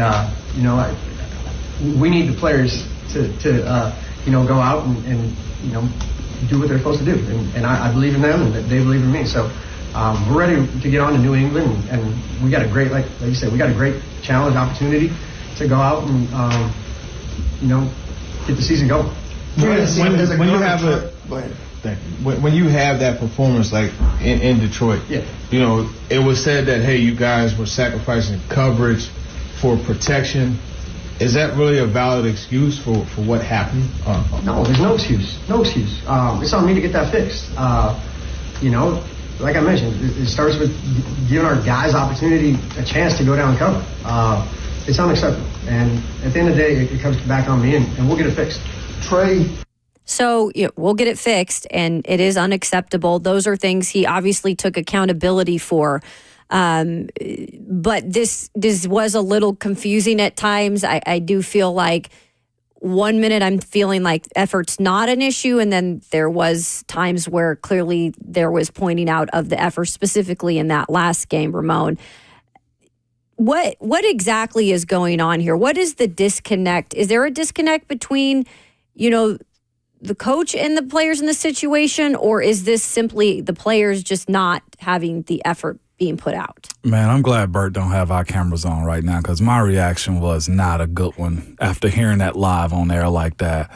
That's my bad. No, I'm glad you didn't. No, I'm straight up, like, I'm so serious. I'm glad you did not have my reaction on hearing him say the stuff that he said. Like, that's a good question. He said that twice because he needed to be honest in that moment, and he was looking for an answer to get around the idea that what do you do with guys that have effort issues, right? And then he also got caught in a trap also by saying earlier guys had effort issues. And somebody doubled back with the question, well, what do you do with guys that had 3 out of 7 bad games? The answer is you fire them. If a player has an opportunity, like if a player has a bad game, right, coach notifies you. The next week, did we respond, yes or no? If it's no, uno más, one more chance, depending on what that player's skill set is, depending upon what that player's, honestly, emotional just stock or deposits he has in the coach's heart. That is how it works, too. Like, we see guys, Mason Kenzie's a guy that's got emotional stock and coach's by the way, he was right? just re-signed back to the practice squad. For whatever that's worth these days, man. So, but to finish it, and I'll give it right back to you, what happens to people that don't correct stuff in 3 weeks is they're usually fired as players. Okay. Now, he essentially gave that answer, and I felt like that answer was meant for him. Like, we find somebody to replace you. Like, it was a gotcha moment, and he got right there. And the effort thing that he said at the beginning, Kayla, you don't necessarily do that to your dudes. That's a closed door meeting conversation. That's what I wanted to ask you, because I don't know. I'm not exactly sure when it comes to the effort thing when you're on a team like this right now that is clearly in the dumps, has only won 1 game.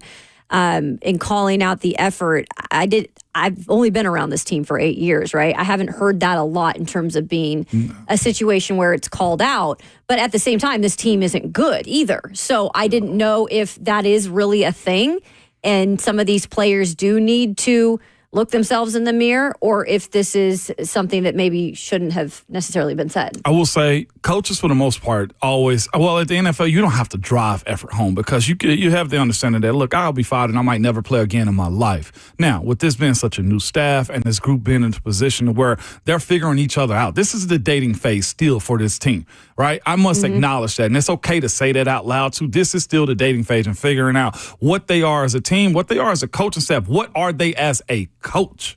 Like, what kind of coach? Am I going to be a prick? Am I going to be the nice guy that keeps a firm hold on my guys? Or will I just be a tyrant too? Like, those are the things you have to figure out on what's going to work. Like, I coach small time, like, when I say that, like flag football. What I figured out was when I was a happy coach that wanted the kids to have a good time and, hey, we're in the spirit of playing football, we lost. Okay? When I have somebody that can contest this with me, that can back me up on this. When I was in a position, I said, look, we got to be a little bit harder on these kids because losing sucks. But they also have to be coached harder. And that's where, like I said, figuring out how to become a better coach is what's happening in these moments. I agree with Coach Brian Callahan. I think Nick Holtz, I think Coach Anderson is a guy that probably has a lot of good knowledge, and they may be a good coach soon. It's just that, as Coach said the other day, people's jobs and livelihoods are on the line when you lose games. Mm-hmm. That's the problem. Yeah, and it's kind of a mixture of everything this year that hasn't gone right. And then when you have that many more eyes on you and you have issues like special teams going on with a younger first-time coach in terms of special teams, right, at that level. And, also on the offensive side, Brian Callahan, first-time full-time head coach. This is his first time doing that. And Nick Holtz as an offensive coordinator. And that, too, I think is something that can be hard when things are wrong. It's like these guys are also learning on the job. But where is the happy medium there of where you've got to get tough? And I don't know this season if that will necessarily happen because it's the first time for everything. It's kind of hard to switch up mid-season. Yeah. Like you can, but it better work if you do switch up like that. Right. And again, you see the good things happen. It's just as a structure of what we've seen so far, you can tell that it's a lot of incompletions on how they're going to get to the finish line on a lot of these things that they're teaching. You can have a great game plan, right? But it's a matter of the execution and how you are teaching it. Like, are you teaching it in a way that say, hey, we must do these things. Hey, or it'd be nice if you did these things because that's your job. And that's why, like, certain coaches ain't meant for the NFL. I'm not saying these guys, but, like, Coach Saban couldn't do the NFL, right? Like, Bobby Petrino couldn't do the NFL because college coaches have control. In the NFL, there has to be a relationship, but there needs to be a balance of how I conduct myself around these grown men that some may be older than me, some have way more knowledge in the NFL than I ever did, or the fact that, look, I'm a former player if I'm Cole Anderson, but this is their team, right? And as a leader of their team, he owned up to a lot of stuff. You still need to be able to convince those guys you know how to help them win. I don't care how much success you had as a player. I personally don't think I'd be a great NFL coach. Mm-hmm. Like, I got a lot of great knowledge, but I don't have the patience to teach guys like that. There's an expectation for it. And that's a growth and learning thing, too. And to mention those guys' effort was probably one of the more just telling things about where he is, because those types of words don't happen because immediately from y'all who are in that room with them, I like to call it the lion's den. When you go in there with all those media guys, because they got to be able to have stories that are either that pops real good by saying there is an effort or there's not an effort, or just have the mindset of how to be professional and handle it, because behind the scenes stuff that you talk about with your team is to be protected at all times. And I can say we have an effort problem behind closed doors. I can never say that in the public, because then you open yourself up to, are you teaching it and allowing it? Because that's what everybody thinks right now. So this upcoming weekend, as far as Coach Anderson and that unit is concerned, the special teams unit, each one of those phases, he has to be in tip-top shape this week. Like, and what I also, me personally, did not like was, and this is a personal thing for me, the call out of like Stonehouse and like saying, well, we need more air on the ball. Like, we do, but how much did we emphasize that in those returns? Like, how much are you guys working on those things in practice to whereas it don't just show up in Detroit? You know what I'm saying? Like, everybody in the world knows Stoney's got a leg that can boot the ball a mile. Like, how much emphasis has been given? And that's why I asked the question of what kind of coach are you? And that's why I think is learning in current times. And I ain't afraid to say that. It's that from what I've seen, the coaches that's been in these positions before. My last year, I had a first year like position coach. And it felt like this, to where, man, y'all just listen. And this is me y'all just listen to me. I got us. You know what I'm saying? Or I had a coach in like year 6 or 7 that I had that only lasts, and it turned into me leading the room. We were without Marquise, and we had a new position coach at the time. And it turned into a, Moan, what do we do moment? And in those moments, the players would listen to me more than they would the coach. When did that coach leave? Yeah, it was gone quick. Yeah. But what happens is this. You deal with it and hope that they change. And you deal with it and hope that you win, because then you can start hiding some of that stuff. Players ain't dumb, is what I would tell you. We ain't dumb as people that listen and watch this, too. All right. He got to get it together this week. Yeah, and I mean, it's been a thing with special teams all year. And on the note of Ryan Stonehouse, he did say, coming off of that injury, the last thing that he's trying to figure out, and he put this on him too, is that hang time. And that's something that he is working out and trying. That's the last thing that we've heard some of, this being talked about is hang time and everything, how it needs to get better. I think we've even heard Cole Anderson say that. And that's one thing Ryan Stonehouse has admitted. That is something I'm still working at when it comes to that hang time. It's the one part of my game that maybe isn't back to the level that it was before the injury. So, Stoney is also taking accountability for some of the things he needs to continue to work on as well. So yeah, there's no doubt it's got to be way better on Sunday if you're even going to have a chance to win this game. So yeah, because there was a lot of hidden yardage that set the Detroit Lions up for easy scores this upcoming week. Yeah, the stats, if you looked at the stats in that game, there's no way you would have thought the Detroit Lions with Stafford throwing for 95 yards or whatever it was, there is no way you would think that they won that game. No, absolutely not. If I'm not mistaken, the Titans almost tripled their total offense from last weekend too. I'm trying to pull it up as quick as I possibly can. But the total offense for that game for the Titans was team stats. Here we go. The Titans total yards, 416 to 225. Yep.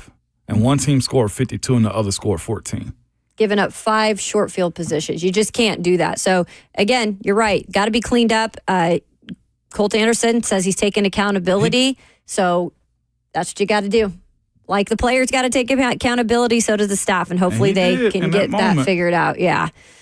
All right, we will come back around and wrap up the show. We will have our keys to the game coming up next here on RKW here on 104.5 The Zone.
Wrapping up the show here on RKW. It's been a fun one. Thanks to our guests this morning, Brent Hubbs, Mike Keith, comedian Josh Mancueso joining us. We had a full show. Hopefully you guys enjoyed the ride.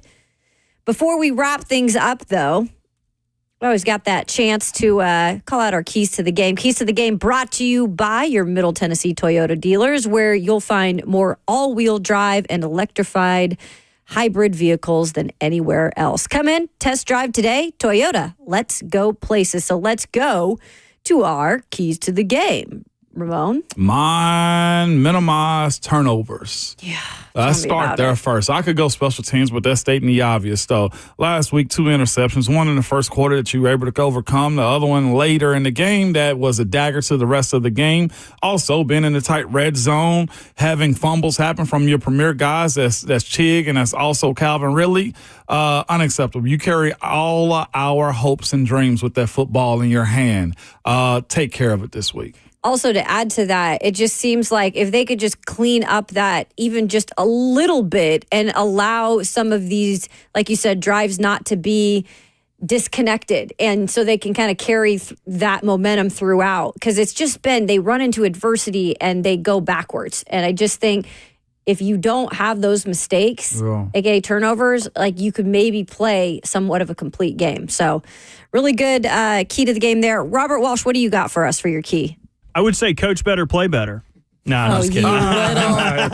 You little. All right, Mike Vrabel. I would say capitalize on big plays on offense. When you have those big plays, it can't be a field goal. No. You've got to go in there and get a touchdown and conserve drives. You know what I mean? If you're going to go out there and have a big play and it ends in 3 or it ends in a punt, you just wasted it. We cannot waste those big plays. They happen to capitalize on those. And this is a bad team, too. If you have the opportunity to beat them down with Tony Pollard, if you have the opportunity to beat them down with your run game, you do that. And you take pride in that. I don't give a damn if Mayo's on the other side. I know Will Levis probably licking his chops to get in this game, talk about Mayo being in here. But either way, I think they got to get it done on offense. Defense has been doing it, but offense got to carry their load. Yeah, defense has done a lot in terms of you could see them getting tired in the second half, right? Because they're carrying this team so much. My big thing is I think we saw portions of complimentary football early in that last game before it all fell apart.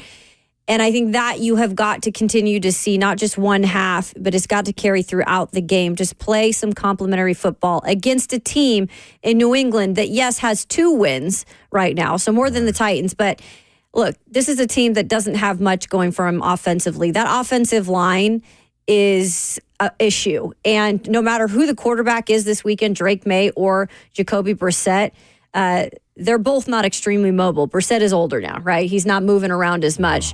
And you get this defense going. If they can stop the run and get to the quarterback as well, it could be a long day for them. So if the offense can just do a little bit to help out the defense, I think they could win this game.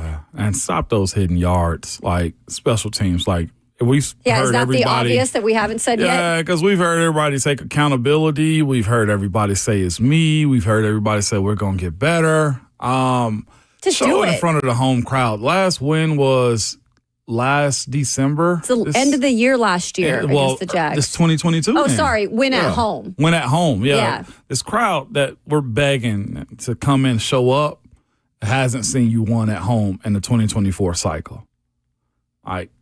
We got to change that. The goal in the NFL is to win all games at home and split them on the road. Exactly. You got to make your home a lion's den, where a hornet's nest, where nobody wants to come and play.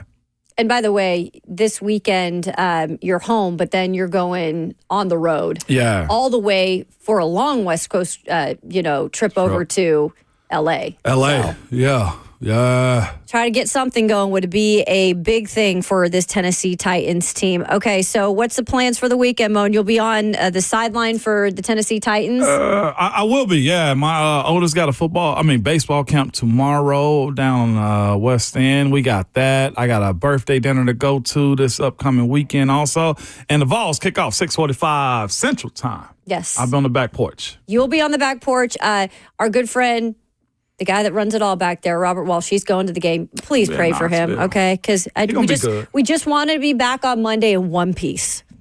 Vlog it, Bert. How about that? Okay. I'll do my best. I ain't going to make no promise. No, don't vlog it. No, that's criminal right there. Just send me videos of it. Through Yeah, I got message. you. I got you. Okay, It'll be documented. And you can listen to our pregame show. We get started at 9 a.m. Central, leading you up to Titans Radio, who take over, and then that heads into the game. You can listen to that right here on 104.5 The Zone. Thanks again to all of our guests today, Mike Keith, Brent Hubbs, Josh Mancueso. We appreciate it. You can always go online and wherever you get your podcast, listen to any of the segments from today. But until then, it is time to turn it over to our friend, Todd Macho Man. Oh, yeah! Sometimes you gotta sink to the lowest depths in order to reach the greatest heights. And things have not been going the Titans' way of late. Yeah, we've been running into brick wall after brick wall. But sooner or later, we're going to run straight through that wall and come out on the other side and be back on top again. Yeah, New England Patriots, I know you think we're down and we're licking our wounds, but there's nothing more dangerous than a wounded animal, and we will fight and claw to do anything they can to get a victory. Yeah, if you think for 1 second you could come into Nashville and live rent-free, you got another thing coming, because the price of rent just went up, and the cost will be your beaten and battered body. You got me seeing red right now, and I've cast my vote, and it says